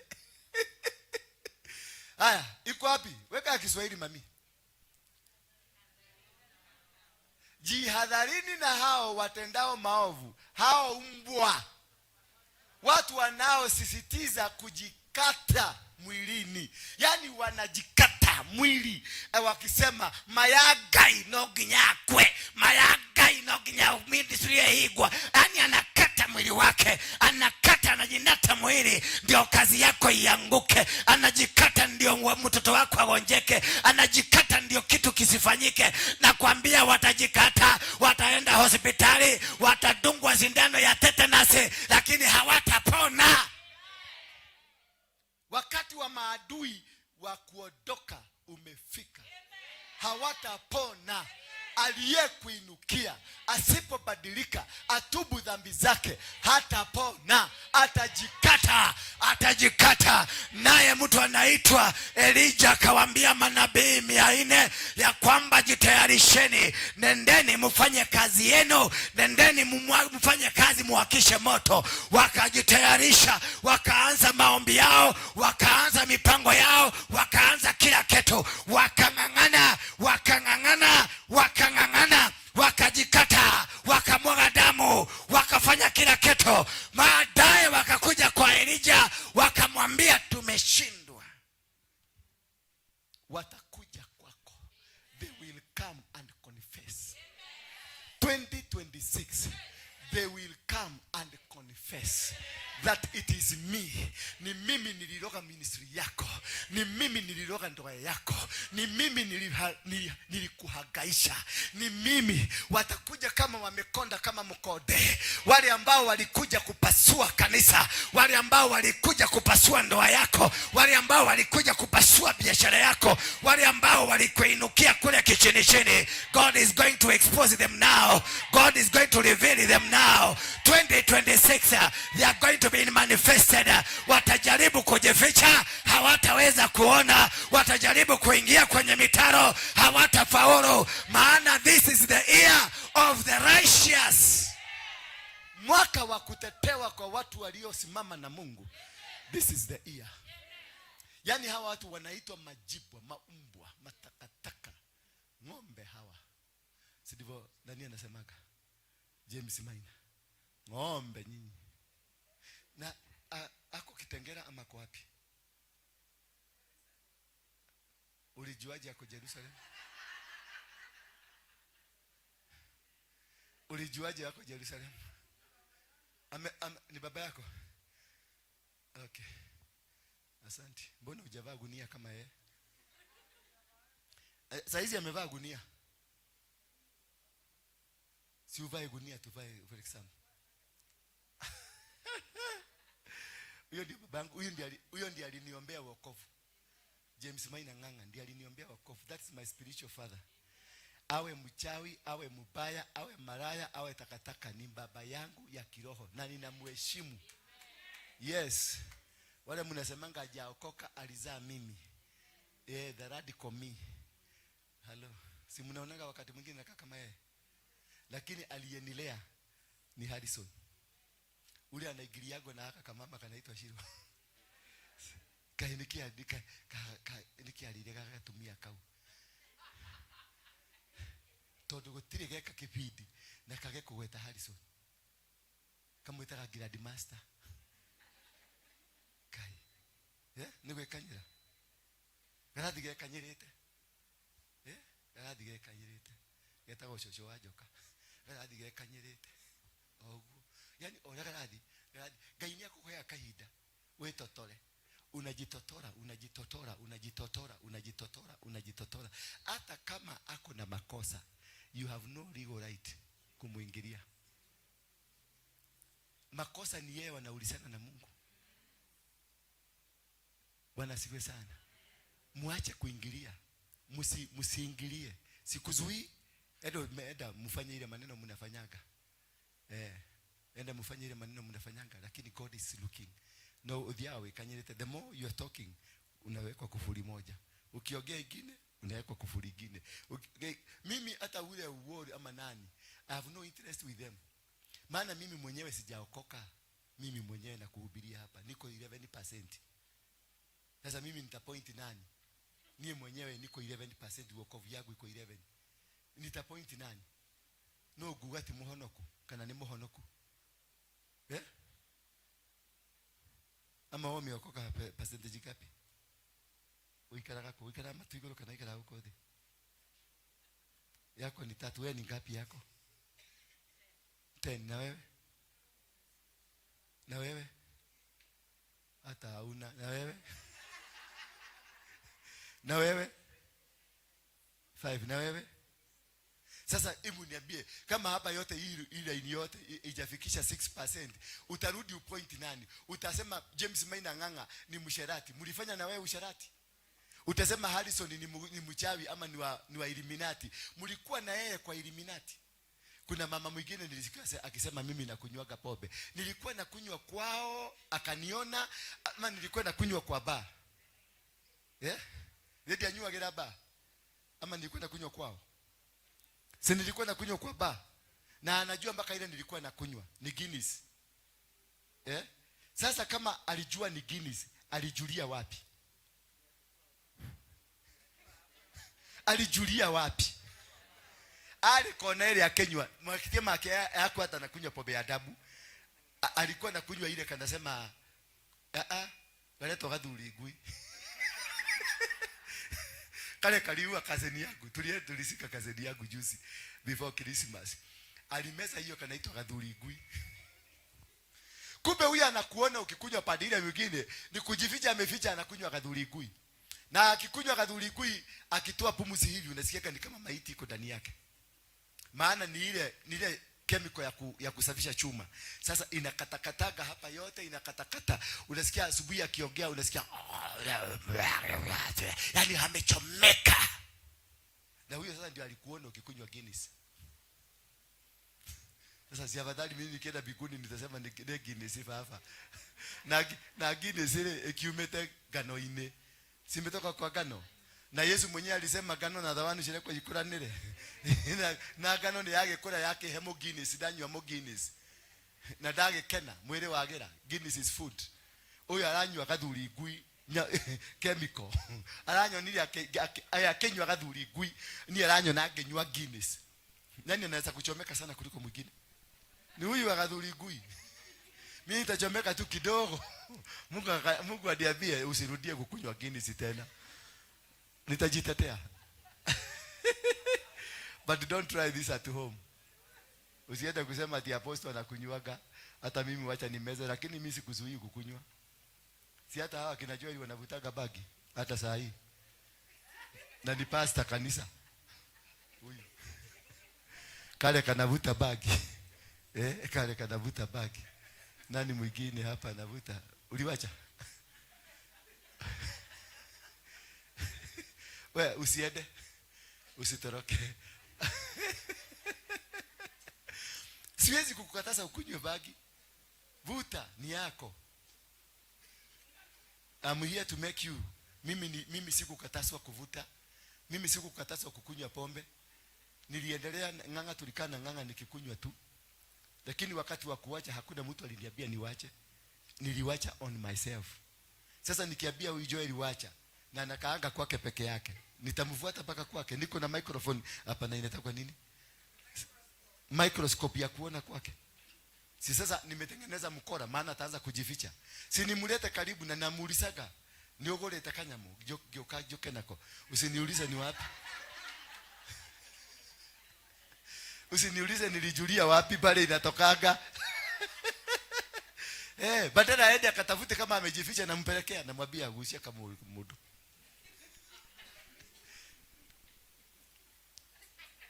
Sasa wewe unacheka. Wewe ni pastor. Si ndio? Ndio hiyo. Wewe ni pastor, si ndio?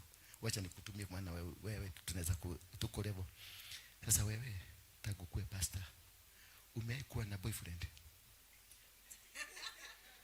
Tongea tu ukweli. Kuna kimwanaume kilikuja kikakudanganya, kikakuagusha, si ndio? Kwa maisha yako tangu uokoke. Si kuna kimwanaume kimekuja na ukaona ni kama ni Mungu amemtuma, kumbe kilikuwa kimemkora. Ni shetani. Kwa hivyo Hakuna. Kilikuwa. Kwa hivyo kilikuwa. Hakuna sahihi. Kwa hivyo kilikuwa. Hakuna. Kwa hivyo kilikuwa. Si sahihi. Kilikuwa. Kimeondoka. Kwa hivyo kimeondoka. Kwa hivyo kimeondoka. Hakuna. Thank you. Wewe na Joel anavuta bagi na wewe. What's the difference? Wewe uliambia mtu niko hapa chini na ulikuwa kwa nyumba. Mwambie nipatie dakika 5 niko hapa chini. Wewe na Joel anavuta bagi. What's the difference? Hakuna. There is no difference. Sasa wewe unaliga hapa ati wewe ati Joel anavuta bagi na wewe kidharia kimudu kia maheni, mdomo yako chochote inatokaga ni uongo tu. Ile kitu yako inaweza toka ya ukweli ndio giadhimura hatio. Alafu nakuja kusema ati yeye anakunywa pombe, huyo ni mlevi na kaaga. Wewe ni mbaya kuliko hao. Tulikuwa baya kuliko wewe. Yesu ni Bwana. Bwana Yesu asifiwe sana. This year that we are entering, there will be God's anger. Kutakuwa na anger. The anger of God towards the unrighteous. Msikia? Kutakuwa na anga. Itapigana na wale watakuwa wakiinukia watu wa Mungu. Watu wa Mungu si watu wa Mungu wale wanaikujaka kanisani, ni wale wako na relationship na Mungu. Durudishie hapo mami, rudisha tu hapo tumalizie. Jihadharini na hao watendao maovu. Hao mambwa, watu wanaosisitiza kujikata mwilini, ni wale wanasema mayagai. Kile kimwanaume kilikuwa kinakwambia mayagai ndiga utiga, sitakuacha hata kufanyike nini, alafu kikaenda kikatoroka. Unakumbuka hiyo kimutu kilikuwa kinakudanganyiriria ati hakitakuacha. Sasa kimeenda. Na kilikuwa kimeapa mayagai. Na wakaambia, "Aki, are you speaking the truth? Unasema ukweli? Hebu rudia, kama ni ukweli rudia tena. Mayagai ndiga utiga, ni mayagai." Hao ndio walijikata. Wakaapa. They swore to God, but they were not meaning it. Verse 3, please, quickly. Watu walio tahiriwa kikweli ni sisi, si wao. Yani watu ambao wamepitia process ya Mungu ni sisi. Hebu mwambie mwenzako, unaweza kuhesabika kama mtu aliyepita mtihani ya process ya Mungu? Unaweza muangalie na umkaribie waje kuongea na nini? Ama ni raha takwalia. Ni raha takwalia. Ati kimodo mukio rugege thabio geke. Geke hiana ke Black Beauty. Tiga ni mungari. Geke thabio ri.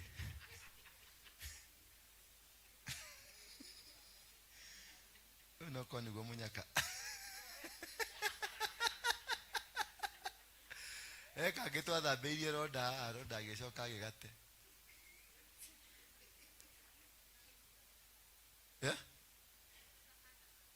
Ayote. Agetiga process. Agetigira. Watu waliotahiriwa kikweli ni sisi, si wao. Kwani sisi tuamwabudu Mungu kwa njia ya roho wake. That is the measure of understanding the process of God. That unamwabudu Mungu kwa roho wake, unamwabudu Mungu kwa kweli. Wale ambao watafaulu kwenye vita hii ni wale watamwabudu Mungu. Wale watatoboa 2026 vizuri na washinde, maana kuna utajiri mkubwa unaachiliwa, kuna mali kubwa inaachiliwa, kuna ndoa imeachiliwa, kuna kazi imeachiliwa, kuna biashara imeachiliwa, kuna huduma zimeachiliwa. Na wale ambao watafaulu kukamata, wale watafaulu kurejeshewa ni wale ambao watakuwa kweli wanamwabudu Mungu kwa njia ya roho wake na kuona fahari katika kuungana na Kristo Yesu. Mambo ya nje tu hayatayadhamini. Huwezi kuwa tu wewe unajulikana kwa uzuri hapa nje, lakini kule ndani ni manyoka yanakaa huko ndani. Unajua kuna watu wako hapa lakini ni nyoka. Halo? Unajua watu wako hapa, kuna watu tuko na wao hapa lakini ni nyoka. Wewe unaona ni mtu Mungu karibu na yeye. Hebu angalia huyo mtu, angalia miguu yake kama inakaa kama scales, kama iko na scales. Angalia miguu yake. Angalia huyo Mungu karibu na yeye. Uangalie miguu yake uone kama imeparara kidogo.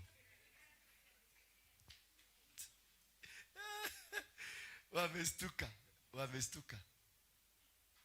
Bwana asifiwe sana. Jari tupatie vuvuzela huko.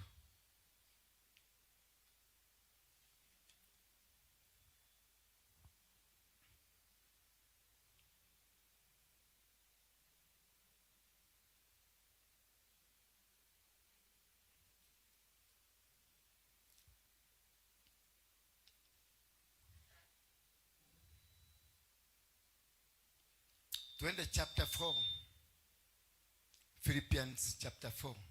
Hapo tu uende chapter 4. Uende kwa hiyo ya Kiswahili tu. Andika Philippians 4 verse 1 na 2 na 3. Tufunge sasa ndio tuingie kusherehekea. Tumebakisha dakika 5, si ndio? Ama tumebakisha ngapi? 15. Kwani hii yetu inaenda mbele? Kwani hii ni ya Kasongo?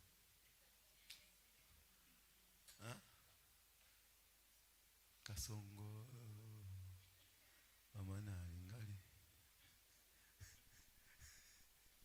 Kasongo watu wa Kasongo, poleni sana. Tutahubiri tu, mpende msipende. Habari ya Kasongo. Aya, uko hapa? Uko sawa? Pole sana. Hiyo roho pambana nayo iondoke kabisa. Si ndio? Pambana nayo kabisa. Inanyemelea, inakunyemelea. Inakunyemelea. Kuna ndoa ulifanya. Umeona? Unajua kama zile ndoa, kuna wakati unakumbuka wale tuliumisha matiti yetu kale kakitu. Joroli. Joroli.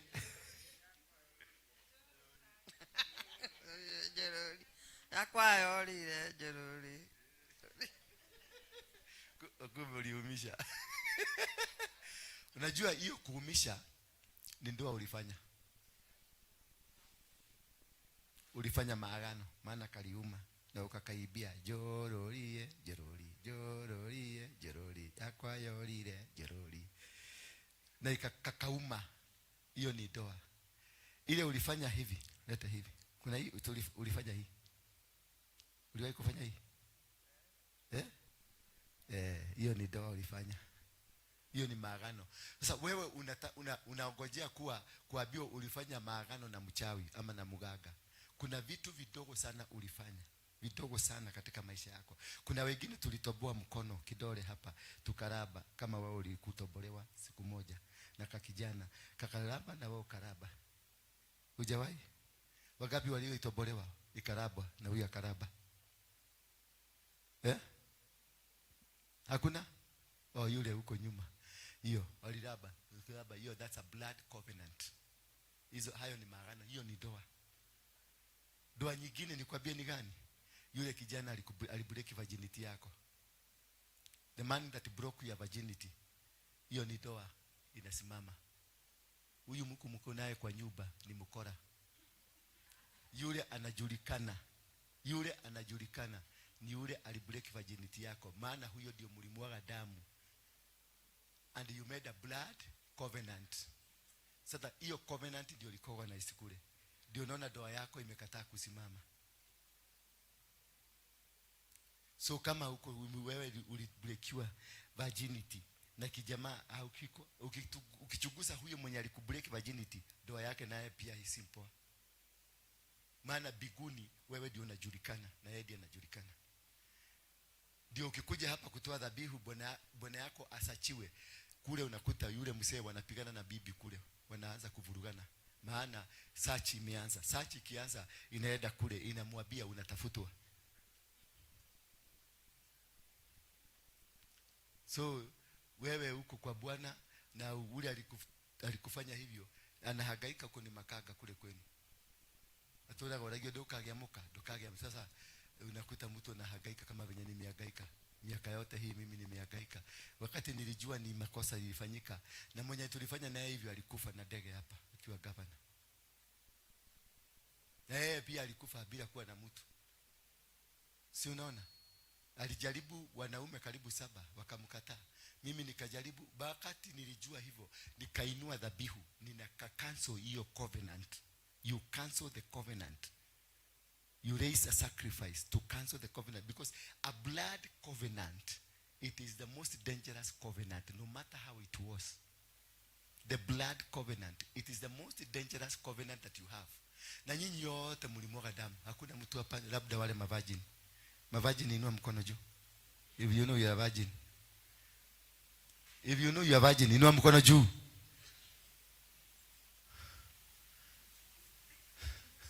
Haujui? Please.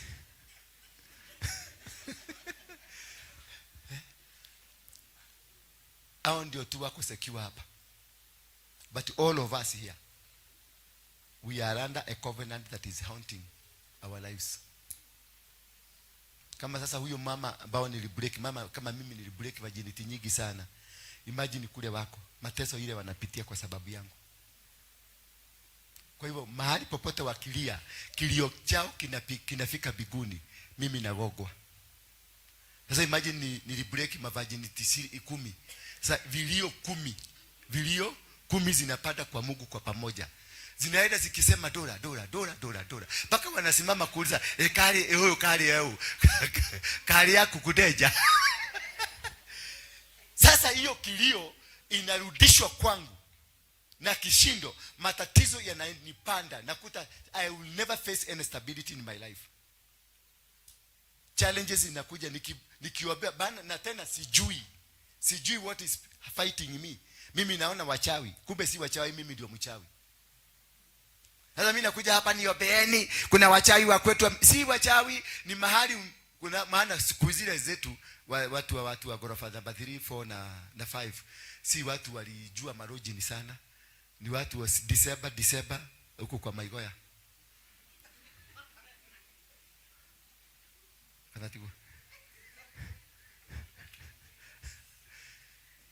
Sasa huko kwa shamba yenu, unajua tulikuwa tunaenda usiku ukitaka sasa, na huyu ndio nataka kumuita akiwa kwao, naenda hapa kwa gate.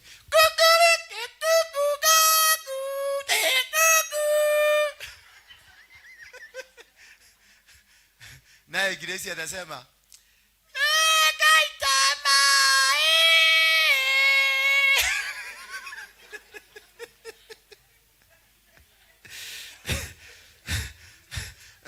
unakuta sasa hiyo anaanza kuosha vyombo ndio amwage maji nje, kumbe si maji. Akifika nje hivi kidogo ndio huyo hapo nyuma na anaenda anarudi haraka na hakuna mtu anajua. Sasa imagine hiyo virginity ulimwagiwa, ilifanywa wapi? Kwa hiyo shamba yenu. So hiyo mchaga ya kwenu hakuna siku itakukubali, itakukataa, maana kuna covenant imefanyika yako ambayo si halali. Ndio nakuta hata ukitoka kwenu kuja Nairobi, biashara inakukataa. ukitoka kwenu kuja Nairobi hakuna kitu kinakukubali bana. Lazima mchanga wa kwenu ukukubali ndio Nairobi ikubali wewe, maana a report has to be sent na mchanga ya kwenu iseme huyu mtu tumemkilia, mnaweza kumpatia mali huko. Akienda Amerika, mchanga ya kwenu kama imekataa, utaenda kuishi maisha ya kwenu Amerika. Kama mchanga ya kwenu imekukataa, uenda UK, utaishi maisha ya geshagi kwenu, maana you have been rejected by the soil of your land, because the soil has a covenant with you, a blood covenant which was illegal, ambayo ilifanyika kwa Katomaigoya. Alafu kutoka hapo kaenda hapo chini ukapupu. Sasa imagine uliharibu shamba. Sasa this thing will never accept you. Hallelujah. That is why it is a covenant. When you, wakati unamwaga damu kwa mchanga, it's a covenant. Ndio maana Abraham aliambiwa akae chini atairishwe. Alipotairishwa ile damu ikamwagika kwa mchanga, ndio akakuwa na covenant na mchanga. Why we circumcise? We circumcise so that we can have a covenant between man and the soil. And God anakuwa witness. So that you have a covenant with the soil, that now the soil will agree to give you food. Will agree to write you as a man who will succeed. Will agree to say that indeed you are going to prosper. So there must be a covenant. Na hiyo ndio covenant Abraham aliambiwa amwage damu, akaambiwa kalia kamawe amwage damu. Wakati Musa alisahau kutairisha mtoto wake, God alikuwa anataka kuua Musa. He was about to kill Moses because Moses alikuwa anafanya kazi, lakini mtoto wake kule nyuma hayuko kwenye covenant. Kwa hivyo mahali popote wangeenda wangeshindwa. Ilibidi mama yake achukue kichupa, si ndio kichupa mani mawe. Ilibidi achukue mawe. Sasa imagine ukitairishwa na mawe, how painful it was. Baka umestuka, umesikilia huyo mtoto huruma. Maisha ndiye kihiga. Nikaenda kuingia covenant. Mungu akamsamea akaacha Musa. Na God was ready to kill because there was no covenant. When you make an illegal covenant, the forces ya kishetani inachukua nafasi hiyo. Kwa sababu haukuachilia maneno ya Mungu. Haukuachilia maneno ambayo yatakulinda. Sasa mlimwaga kwa sababu ni kama igoya ine na unataka kukimbia nyumbani haraka haraka, ulimwaga damu na ukakimbia haraka haraka ukarudi nyumbani.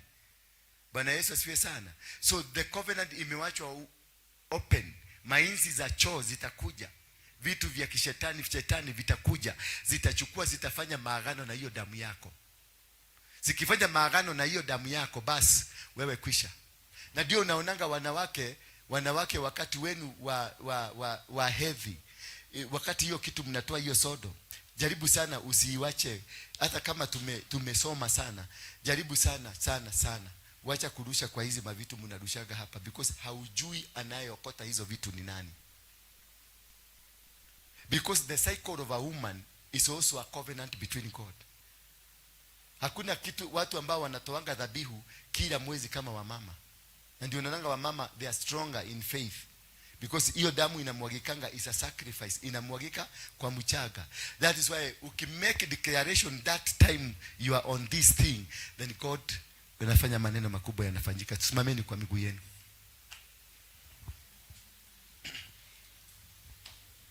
Imebaki dakika ngapi? 4 minutes. Nani vibility ni ngapi? When in the minutes takuwa tutahakisha tu. Acha nitangulize kwa kisha yangu.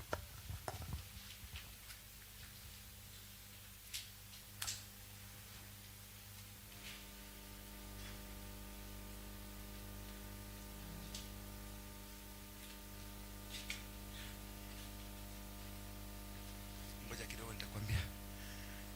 Sasa shika nikuhakishie, acha nikuhakishie na yangu. Sasa akishia wewe, akishia huyu, wewe uhakishie huyu. Joel akishia hapa. Akishiana, yani light kwa huyo next wako.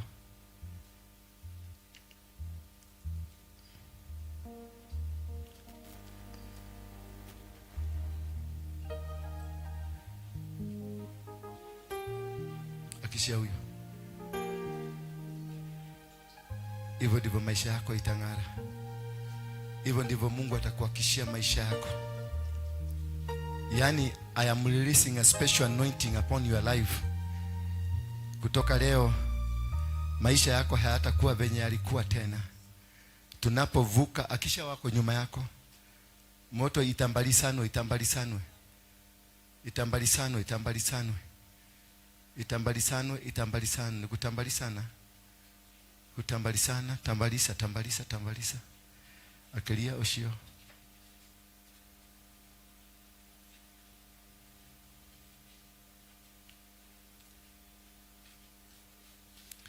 Twende nyuma, twende tukienda, harakisheni kidogo. Mmebaki dakika gapi?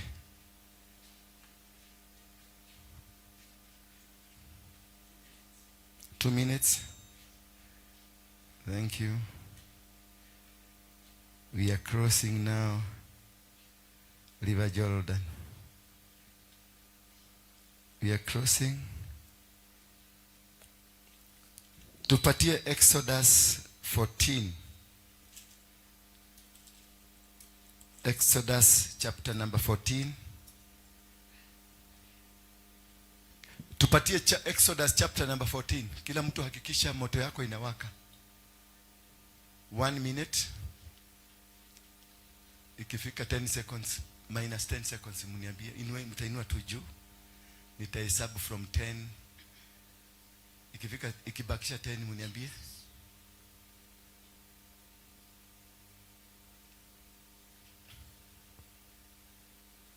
Exodus chapter 14 verse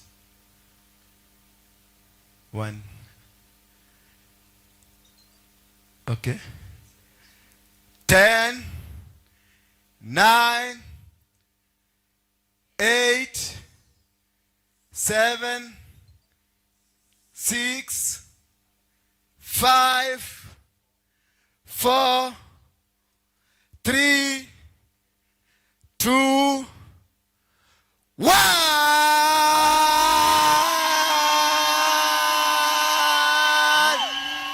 Happy New Year! Happy New Year! Happy New Year! Happy New Year! Happy New Year! Happy New Year!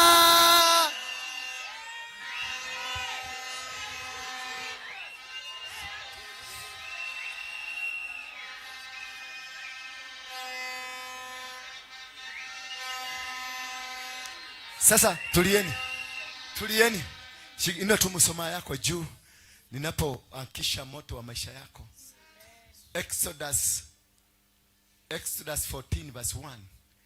Then the Lord said to Moses. Sasa wewe kuwa Musa. Tuendelee, mami, tuendelee haraka. Tunataka kurukaruka. Tell the Israelites, sasa nyinyi, that they must turn around. Yes. They must go and stay near Phirahorothi, between Migdol and the sea. Yes. You must put up your tent beside the sea, across Baal-Zephon. Verse number 3. Then Pharaoh will think the Israelis are confused. They do not know where they are going. The desert has stopped them. Woo! Verse 4. Then I will cause Pharaoh's mind become hard again. He will go to catch the Israel. I will show how great I am when I will win against Pharaoh and his whole army, because the Egyptian will know that I am the Lord. The Israel did what God said. 5. Someone told the king of Egypt that the Israel has turned away. Then Pharaoh and his officers changed their mind about the Israel. They said, we have done foolish thing. We have let the Israel go. We have lost our slaves. Weka muziki! Weka muziki! Weka muziki!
miguu na unajua wewe si mchawi, na unajua tumeambia we are no longer slaves, tumeachiliwa. Tembea kila mahali ya kona ya nyumba, useme umemiliki, kama vile Joshua aliambiwa mahali utakanyagisha miguu na miliki. Anza kumiliki, tembea ukimiliki. Sasa Baba, naomba nitembee nawe milele. Oh Baba, naomba nitembee nawe milele. Usiku na mchana naomba nitembee nawe. Vuvuzela. Usiniache Baba, naomba nitembee nawe milele. Na watoto wangu naomba utembee nao milele. Usiniache Baba, naomba utembee nawe milele. Oh Baba, naomba nitembee nawe milele. Oh Baba, naomba nitembee nawe milele. Oh, nitembee nawe.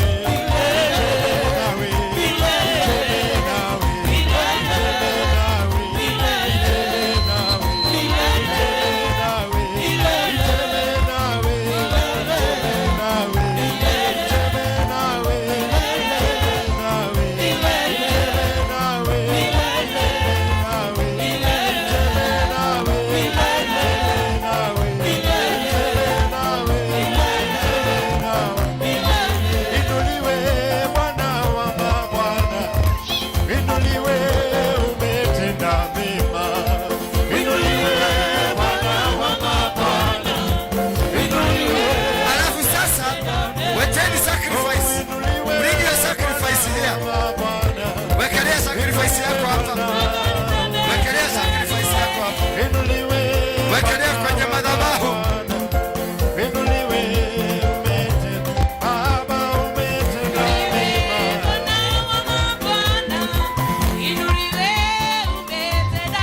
Baba, umetenda mema. Baba, umetenda mema. Baba, umetenda mema.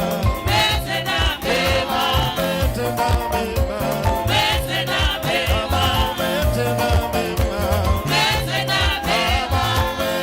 mema. Baba, umetenda mema. Baba, umetenda mema. Baba, umetenda mema. Baba, umetenda mema.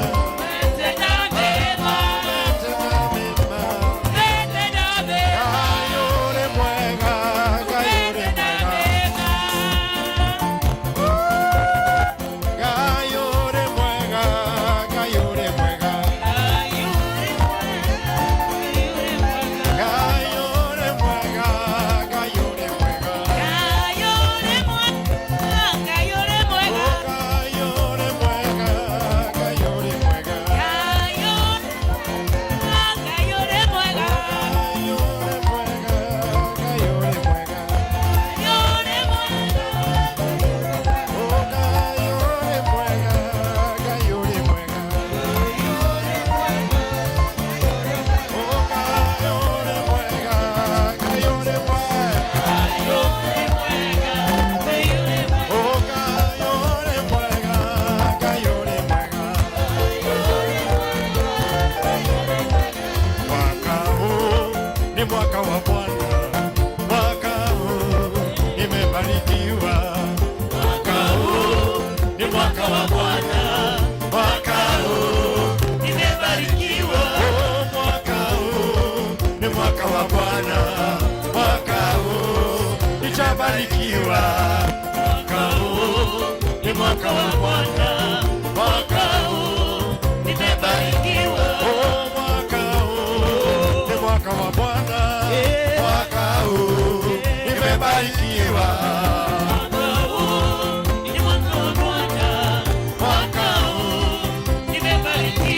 Oh, mwaka huu ni mwaka wa Bwana, mwaka huu nitainuliwa.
nimebarikiwa.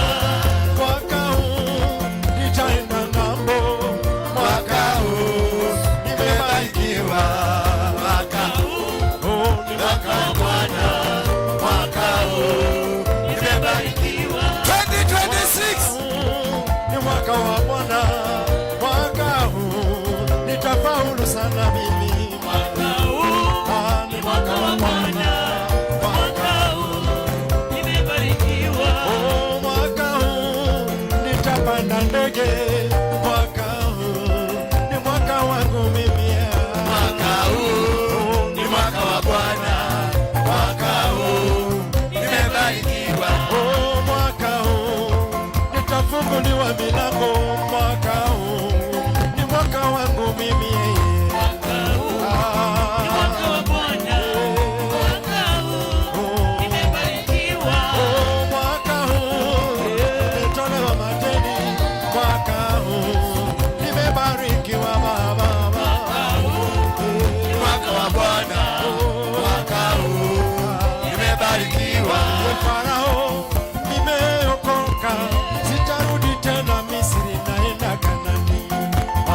Farao Nimeokoka, sitarudi tena Misri, naenda Kanaani. mwambie Farao nimeokoka, sitarudi tena Misri, naenda Kanani. Mwambie Farao Nimeokoka, sitarudi tena Misri, naenda Kanaani. waambie wachawi wote nimeokoka, sitarudi tena Misri, naenda Kanani. Mwambie Farao Nimeokoka, sitarudi tena Misri, naenda Kanaani. naenda Kanani. Naenda Kanaani. Naenda Kanani. Twende Kanaani. Twende Kanaani. Naenda Kanani. Lakini si ya Raila Naenda Kanani. na si Singapore. Naenda Kanani mimi. Naenda Kanani. Naenda Kanani. Naenda Kanani mimi. Naenda Kanani. Na watu wangu twaenda Kanani. Na Kanaani. Wangu twaenda Kanani. Nyumba yangu naenda Kanani. Vigelegele, vigelegele, vigelegele.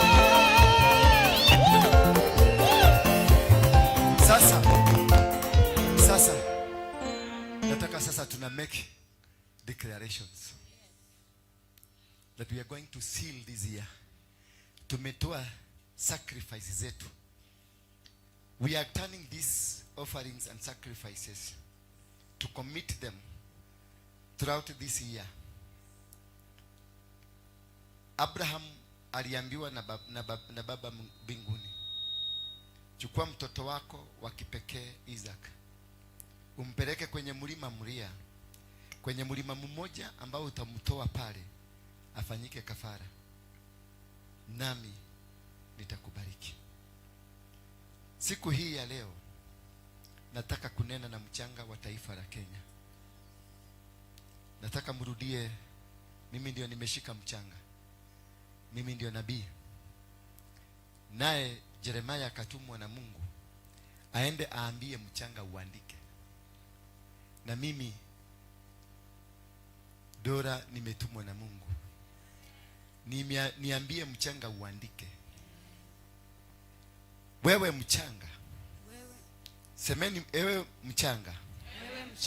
Wewe mchanga. Wewe mchanga. Wewe mchanga. Wewe mchanga. Sikia neno la Bwana. Sikia neno la Bwana. Kutoka leo. Kutoka leo. Uandike. Uandike. Mimi. Mimi. Nitafaulu. Nitafaulu.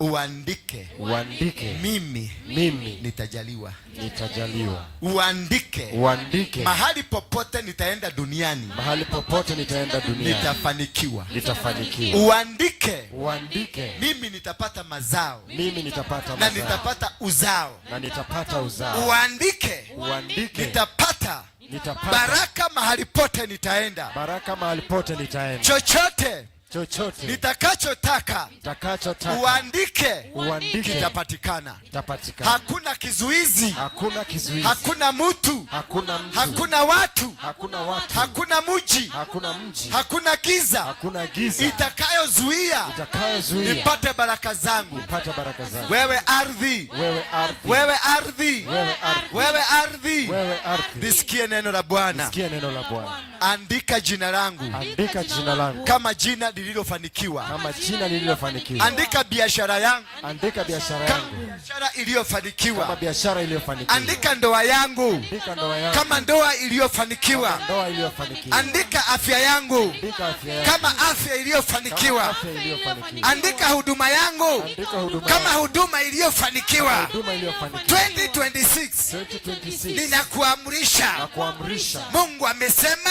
Mungu na amesema amenena na ardhi na amenena na ya ardhi kwamba ya 2026 kwamba 2026 hakuna kitu kitanizuia, hakuna kitu kinanizuia. kwa sababu ya wewe unaitwa Kwa sababu ya 2026, wewe unaitwa 2026. kwa sababu unaitwa Kwa 2026. sababu unaitwa 2026. Wewe ni namba moja. Wewe ni namba moja. Namba moja kulikuwa hakuna kitu, Namba moja kulikuwa hakuna lakini kitu. Mungu akaumba. Lakini Mungu akaumba. 2026 2026 umeumbika kwangu umeumbika kwangu kama baraka, kama baraka, kama neema, kama neema, kama vibali, kama kibali, kama ushindi. kama ushindi. Mapepo, Mapepo, nguvu za giza, nguvu za giza, mipango ya wachawi mipango ya wachawi haitafaulu haitafaulu 2026. 2026. Wewe ardhi, Wewe ardhi, wewe ardhi, wewe ardhi, wewe ardhi, wewe ardhi, andika andika wachawi wachawi hawatafaulu kwa maisha hawatafaulu yangu. kwa maisha yangu. Wachawi Wachawi hawatafaulu hawatafaulu kwa kazi yangu. Wachawi Wachawi hawatafaulu hawatafaulu kwa huduma yangu. huduma yangu. Wachawi Wachawi hawatafaulu hawatafaulu kwa ndoa yangu. Wachawi hawatafaulu kwa watoto wangu. watoto wangu. Wewe ardhi, Wewe ardhi, wewe ardhi, wewe ardhi, wewe ardhi, wewe ardhi, lisikie neno la Bwana. sikia neno la Bwana. Pesa zozote za nchi yoyote Pesa zozote za nchi yoyote zitakuja kwenye mikono yangu. zitakuja kwenye mikono yangu. Si hizo pesa zimetoka kwako? Hizo pesa zimetoka kwako, Si zimetengenezwa na wewe? zimetengenezwa na wewe. Si utajiri umetoka kwako? Si utajiri umetoka kwako. Sasa lisikie neno la Bwana. Sasa lisikie neno la Bwana. Mimi nimebarikiwa, Mimi nimebarikiwa, mimi ni mshindi, mimi ni mshindi, hautaniweza tena. hautaniweza tena. Sema amen. Amen.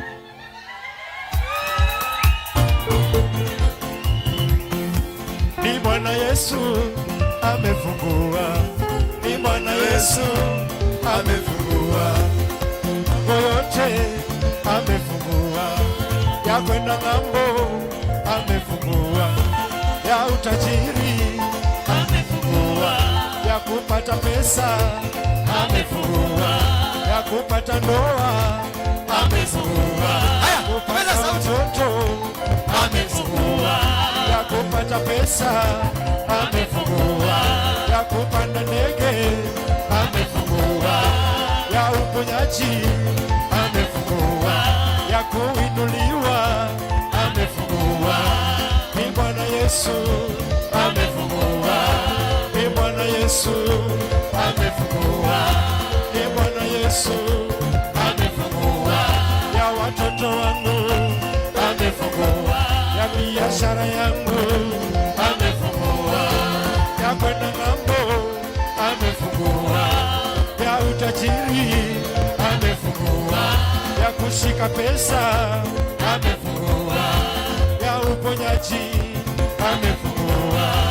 Ni Bwana Yesu amefungua, ni Bwana Yesu amefungua, ni Bwana Yesu amefungua, ni Bwana Yesu amefungua, ni Bwana Yesu amefungua, ni Bwana Yesu amefungua, ni Bwana Yesu amefungua, ya kibali amefungua, ya kibali amefungua, kulipiwa madeni amefungua, ya kibali amefungua, biashara mpya amefungua, ya pesa nyingi amefungua.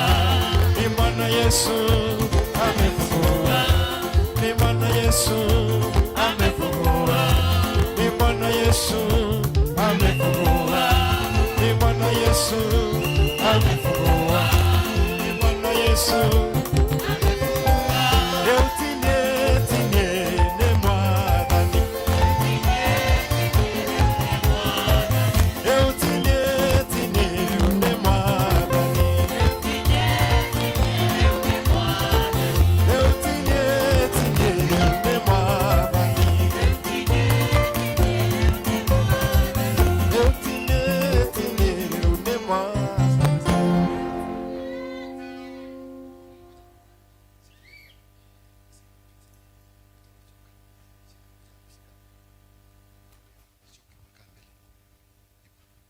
Sasa nataka munyoshe. Mnajua meaning ya bendera ni nini? Ni nini? Ndio madhabahu ya taifa. Bendera ndio madhabahu ya nani? Taifa. Sasa tunataka kuzungumza na bendera. Maana wanasiasa sasa wameanza kuinua madhabahu ya shetani kwa sababu ya siasa. Sasa tunataka kuituma mwanasiasa yeyote atakayeinua madhabahu ya shetani na bendera hii imumeze. Nyosha mkono wako. Sema wewe bendera. Wewe bendera. Wewe bendera. Wewe bendera. Wewe bendera. Wewe bendera. Una rangi ya kijani kibichi. Una rangi ya kijani kibichi. Na rangi nyeupe. Na rangi nyeupe. Na rangi nyekundu. Na rangi nyekundu. Na rangi nyeusi. Na rangi nyeusi. Na ngao. Na ngao ambayo inatulinda. Ambayo inatulinda kwenye taifa letu. Kwenye taifa letu. Wewe bendera. Wewe bendera. Wewe bendera. Wewe bendera. Wewe bendera. Wewe bendera. Nisikie neno la Bwana. Nisikie neno la Bwana. Kutoka leo. Kutoka leo. Kuna wanasiasa. Kuna wanasiasa. Wameanza kujipanga. Wameanza kujipanga. Kwenda kuinua madhabahu. Kwenda kuinua madhabahu. Madhabahu ya shetani. Na madhabahu ya shetani. Ndio watu wamwage damu. Ndio watu wamwage damu. Rais wa Kenya. Rais wa Kenya. Ameanza kujipanga. Ameanza kujipanga. Venye watu watakufa. Venye watu watakufa. Venye watu watateswa. Venye watu watateswa. Venye watu watazuiliwa. Venye watu watazuiliwa. Ndio aweze kushinda. Ndio aweze kushinda. Wanasiasa. Akina Wamonyoro. Kina Wamonyoro. Akina Uhuru. Kina Uhuru. Na watu wengine wote. Na watu wengine wote. Wameanza kuunganika. Wameanza kuunganika. Wakiinua vikundi. Wakiinua vikundi. Vya kuleta vita. Vya kuleta vita. Katika taifa la Kenya. Katika taifa la Kenya. Wewe bendera. Wewe bendera. Tunakutuma kwao. Tunakutuma kwao. Tunakutuma kwao. Tunakutuma kwao. Tunakutuma kwao. Tunakutuma kwao. Uende mpaka kwa kitanda chao. Mpaka kwa kitanda chao. Uambie damu iliyomwagika imetosha. Hatuhitaji ingine. Tunahitaji umoja. Tunahitaji upendo. Tunahitaji amani. Wewe bendera. Andika nchi ya Kenya kama nchi iliyo na amani. Andika nchi ya Kenya nchi isiyo na ukabila. Andika nchi ya Kenya nchi isiyo na corruption. Andika nchi ya Kenya nchi isiyo na upendeleo. Andika nchi ya Kenya haitaua watoto wao. Haitamwaga ya damu ya watoto wao. Sasa kama mwezi uko juu. The full moon. We make declaration that Kenya is a superpower of Africa. And Africa is a superpower of the world.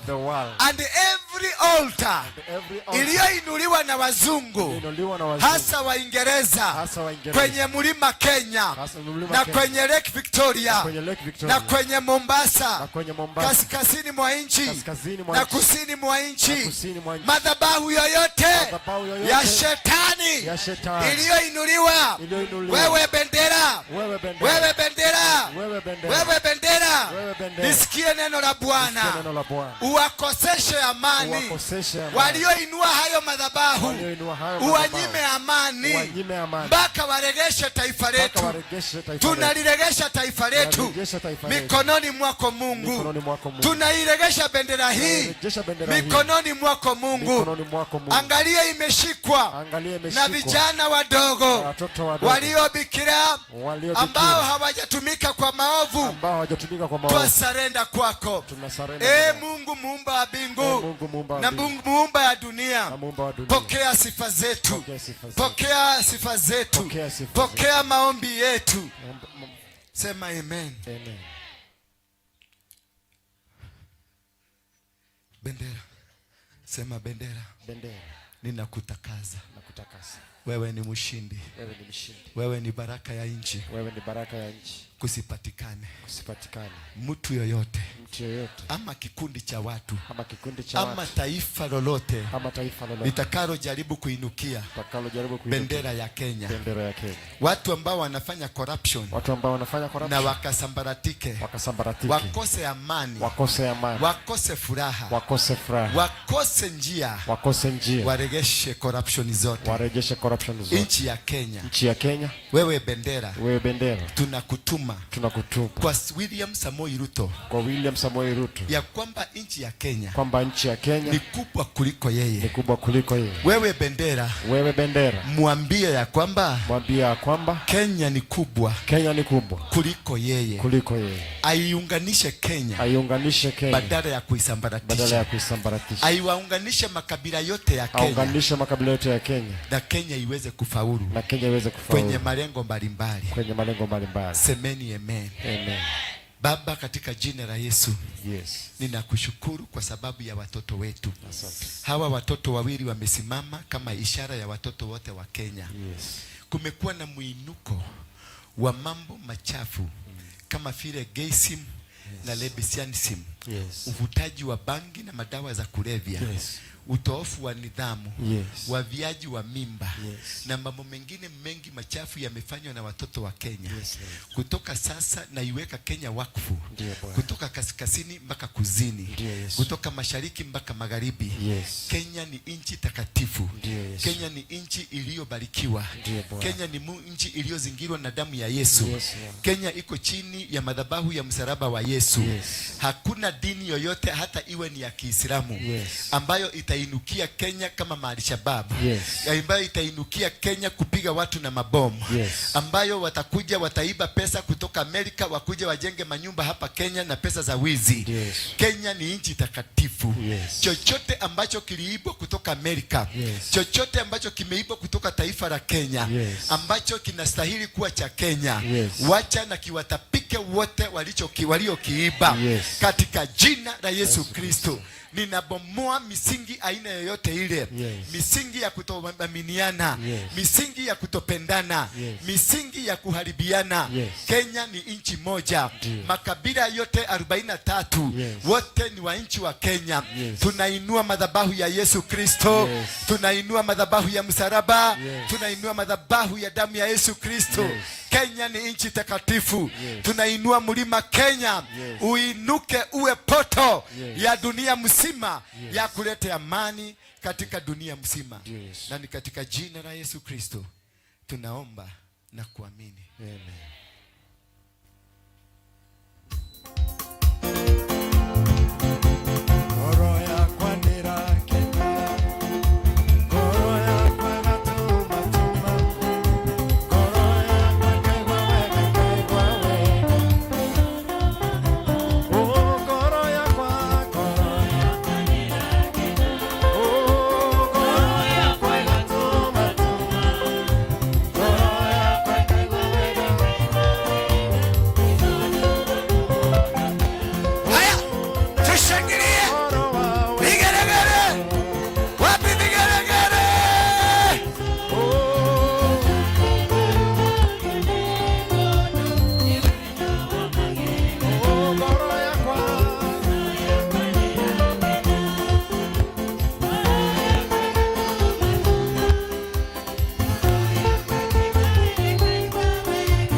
Yesu wa ushindi, Yesu wa ushindi, Yesu wa ushindi.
sifa.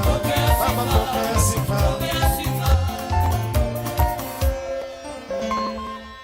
Tuketi chini.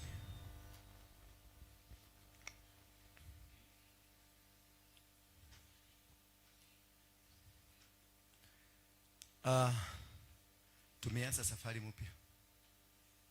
Bwana Yesu asifiwe sana. Tumeanza nini? Tumeanza safari mpya. Safari ya ushindi. Unaweza kuweka hapo chini yako. Weke chini tu hapo. Usiizime. Weke hapo chini yako, kando yako, isikuchome na isichome nguo yako. Mwambie mwenzako safari imeanza. Kile kitu tuliitiwa. Mwambie kile kitu tuliitiwa. The calling. Mwambie the calling imeanza. You will never. Mwambie kile kitu utaona. Mimi nataka kuongea na watu ambao wako na nguvu. Kile kitu utaona. Haujawahi kikiona. Mfalme wa amani ameanza kazi yake. Bingu imefunguka. Bingu imefunguka. Mwambie mwenzako bingu imefunguka. Weka makofi, makofi, makofi ya juu. Makofi ya juu. Makofi ya juu. Makofi, makofi, makofi ya juu. Makofi. Unajua nini? Taifa la Kenya tumepatiwa mikononi mwetu. Any declaration you are going to make today, any declaration, we have a witness. The moon is at its full. We have a full moon now. Na tumeona ni 111, the beginning. Whatever you make at the beginning, it will propel you to the end. Kama unataka kutajirika, unene maneno ya kutajirika leo. Kama unataka huduma, unene maneno ya huduma leo. Kama wewe ni mtu wa ndoa, unene maneno ya ndoa leo. Your life has changed. It will never be the same again in your life.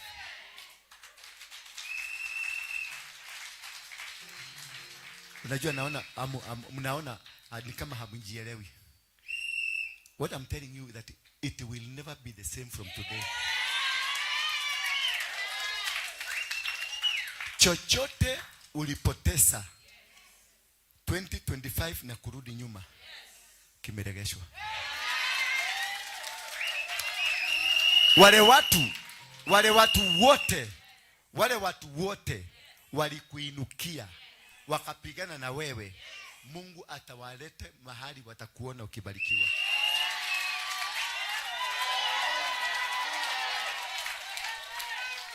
Mwaka wa 2026 ni mwaka wa mavuno mengi.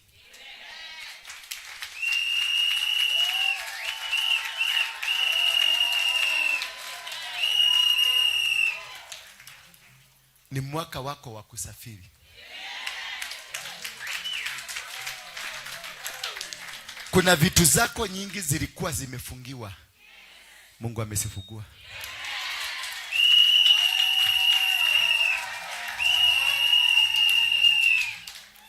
Kuna watu walikuwa wamekamata anga yako na wakasema hakuna mahali unaenda. Anga wameiachilia.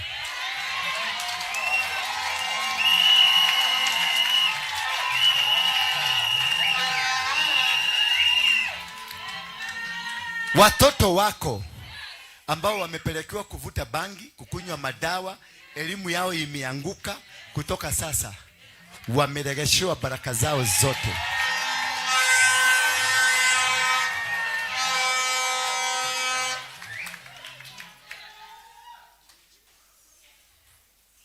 Bwana anasema hivi, amekuweka mark. Amekuweka mark. Atakapokuwa anaachilia ghadhabu yake, haitakupata.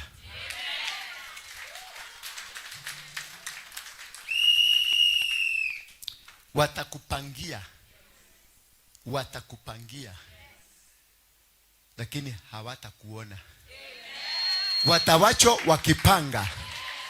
Watawachwa wakipanga. Watasikia ushaenda. Watasikia ushaenda. Maana Mungu amewachilia confusion kwa kambi yao.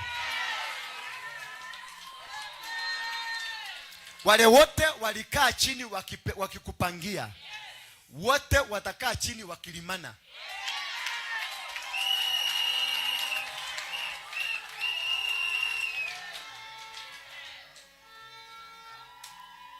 Yaani Mungu anasema amewaweka confusion. Wao watafikiria wewe ni mjinga. Watakuja kujua wao ndio wajinga.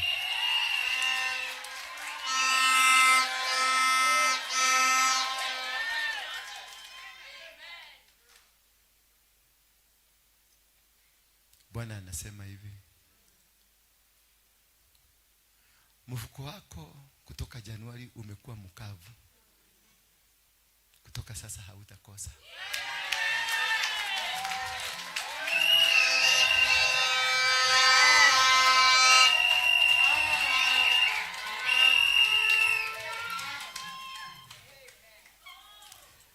Eti amekuweka idea za kufanya kazi. Chochote utakachokifanya kwa mikono yako kitafaulu. Hata kakue ni kakitu kadogo, Mungu atakapanua kitakuwa kikubwa. Kuna watu wanaongojea deal kubwa kubwa. God has commanded them. God has commanded them. Things are coming. Yaani Mungu ananiambia nikwambie, hiyo dili, hizo vitu zilifika kitambo. Lakini mfalme wa Persia alikuwa amezikamata. Michael ametumwa, amenasua, zinakuja.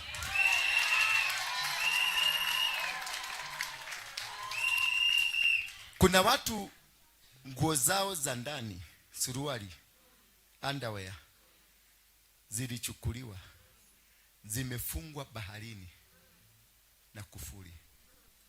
Hiyo kufuli imekatika.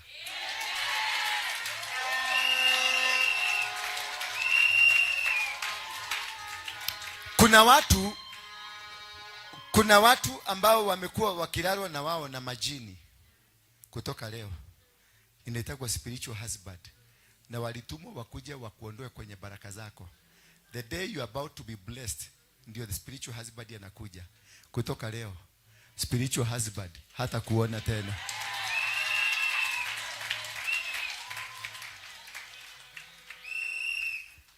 Kenya will favor you. Bwana asema Kenya will favor you. Utakula matunda ya Kenya. Utakunywa maji ya Kenya.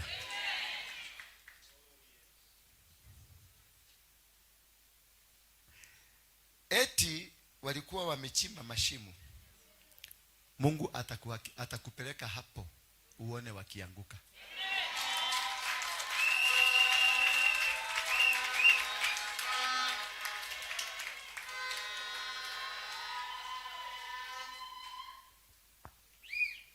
Kuna watu hapa nasikia 3 walikuwa wamerushiwa roho ya kansa.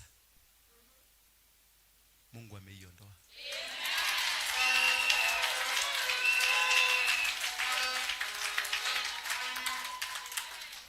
Bwana ananiambia nikwambie, endelea kusimama na kazi yake.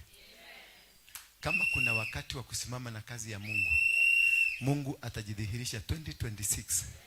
Mungu ataonekana. Na ataonekana kupitia kwako. Mungu ataonekana. Na ataonekana kupitia kwako. Anasema fungua tu mlango. Maana geti zote na milango na madirisha zote zimefunguka. Ati umelia sana. Umekuwa na kilio. Kilio chako kimeisha.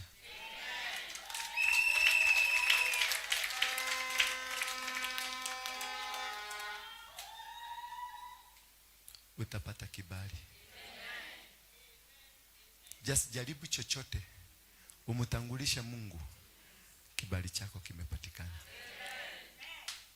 Bwana niambia tuingie kwenye safari ya maombi ya siku 21 kutoka leo. Mujifunge kwa kila kitu. Unaweza kukula chakula lakini ufunge chochote ambacho kinaweza kukosesha wewe na destiny yako. For the next 21 days. Kuna wengine watajibiwa leo. Ukianza kuna watajibiwa leo. Na kuna watajibiwa 21 days. Alafu siku ya 24 Mungu anasema tuende mlimani.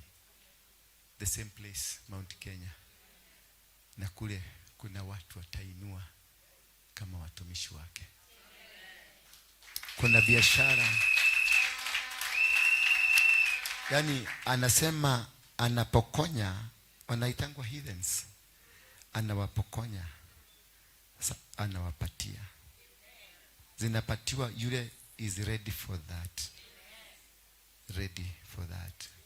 So for the next 21 days, commit yourself to God. Usijitie dosari. Alafu siku ya 24, I think itakuwa Jumamosi, to be on a Saturday, tutaenda mlimani.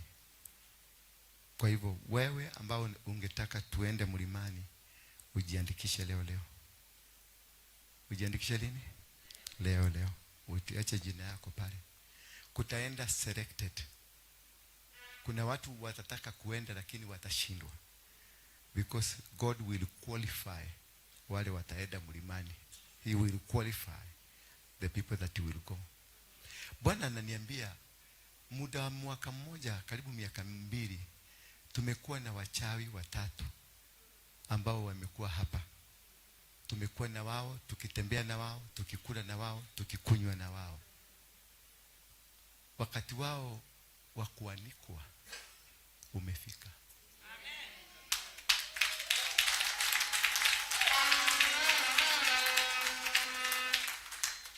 Bwana asema atawatia kilema, kila mtu ataona. And it will be a permanent mark. Watajaribu kutoroka, watajaribu kujificha, lakini wataonekana. Na watakuja kutubu, kusema walikuwa wamehangana kuhakikisha huduma hii haitafaulu, lakini imefaulu.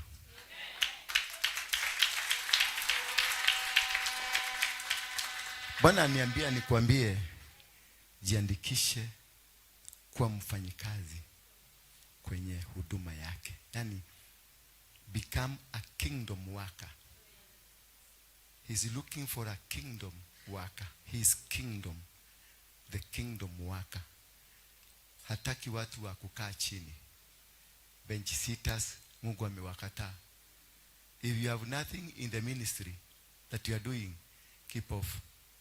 Anasema anataka watu. Kuna watu anataka kubariki. The kingdom workers. Anataka kuwaimarisha. Kuna watu Mungu anataka kuwafungulia finances. That is why he's looking for kingdom workers. Kuna watu anataka kufungulia biashara. Kuna watu wanafunguliwa huduma. Kuna watu wanafunguliwa kwenda Ulaya for training because they are kingdom workers. Prepare yourself to be used by God. Prepare to be used by God. Abstain in anything that can cause your relationship with God for the next 21 days. As much as you can, let God rule over you. God of heaven bless you. Amen.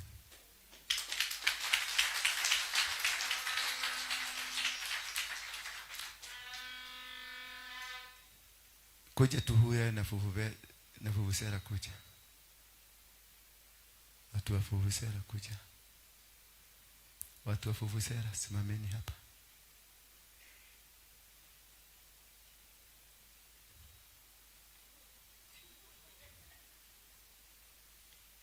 Unajua kupuliza? Good. Mwe mwingine yako wapi? Vuvuzela. Unajua kupuliza? Uko na nguvu? Hiyo ingine ilienda wapi Joel? Nini? Kujeni hapa, nimesema mkuje hapa. Hata wewe uko na nguvu ya kufuliza.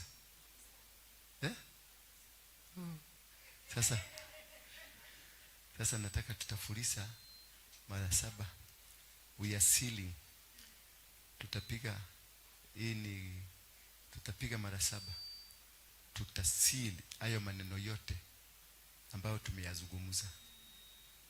Sasa nikisema 1 mnapuliza, wekeni kwa mdomo. Na wakimaliza mnasema in Jesus name. Tusimame kwa miguu yetu. Now we are sealing. Ni kuseal, tuna seal. Hakuna hiyo maneno yote tumesema itatimia. Sasa wewe weka kwa mdomo. 1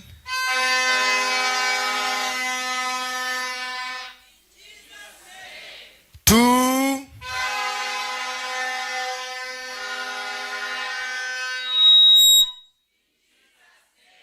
3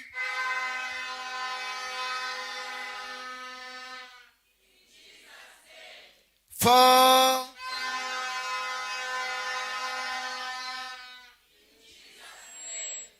5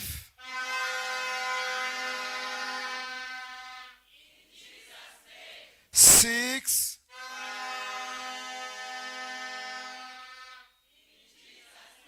7 weka vigeregere.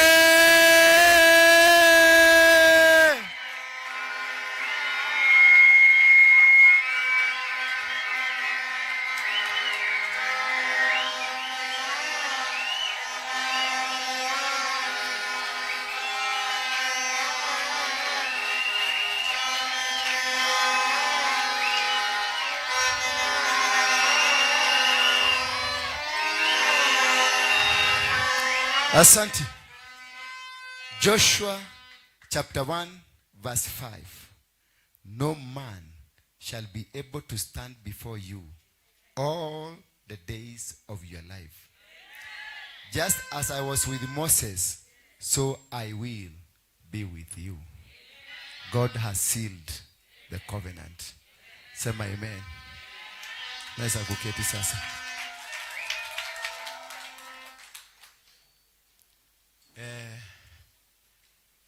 Chai imeiva. Waekee wakunywe.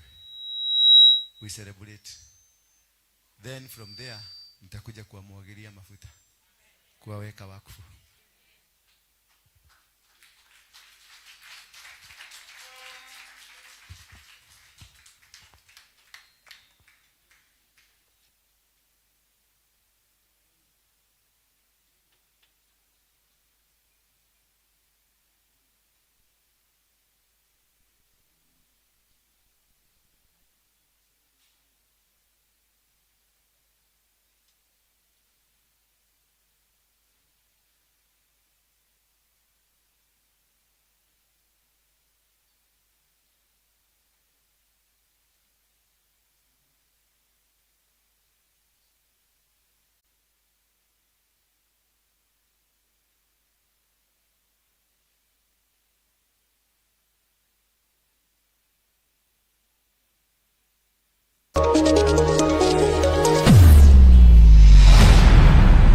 Bethel Clouds TV, empowering lives.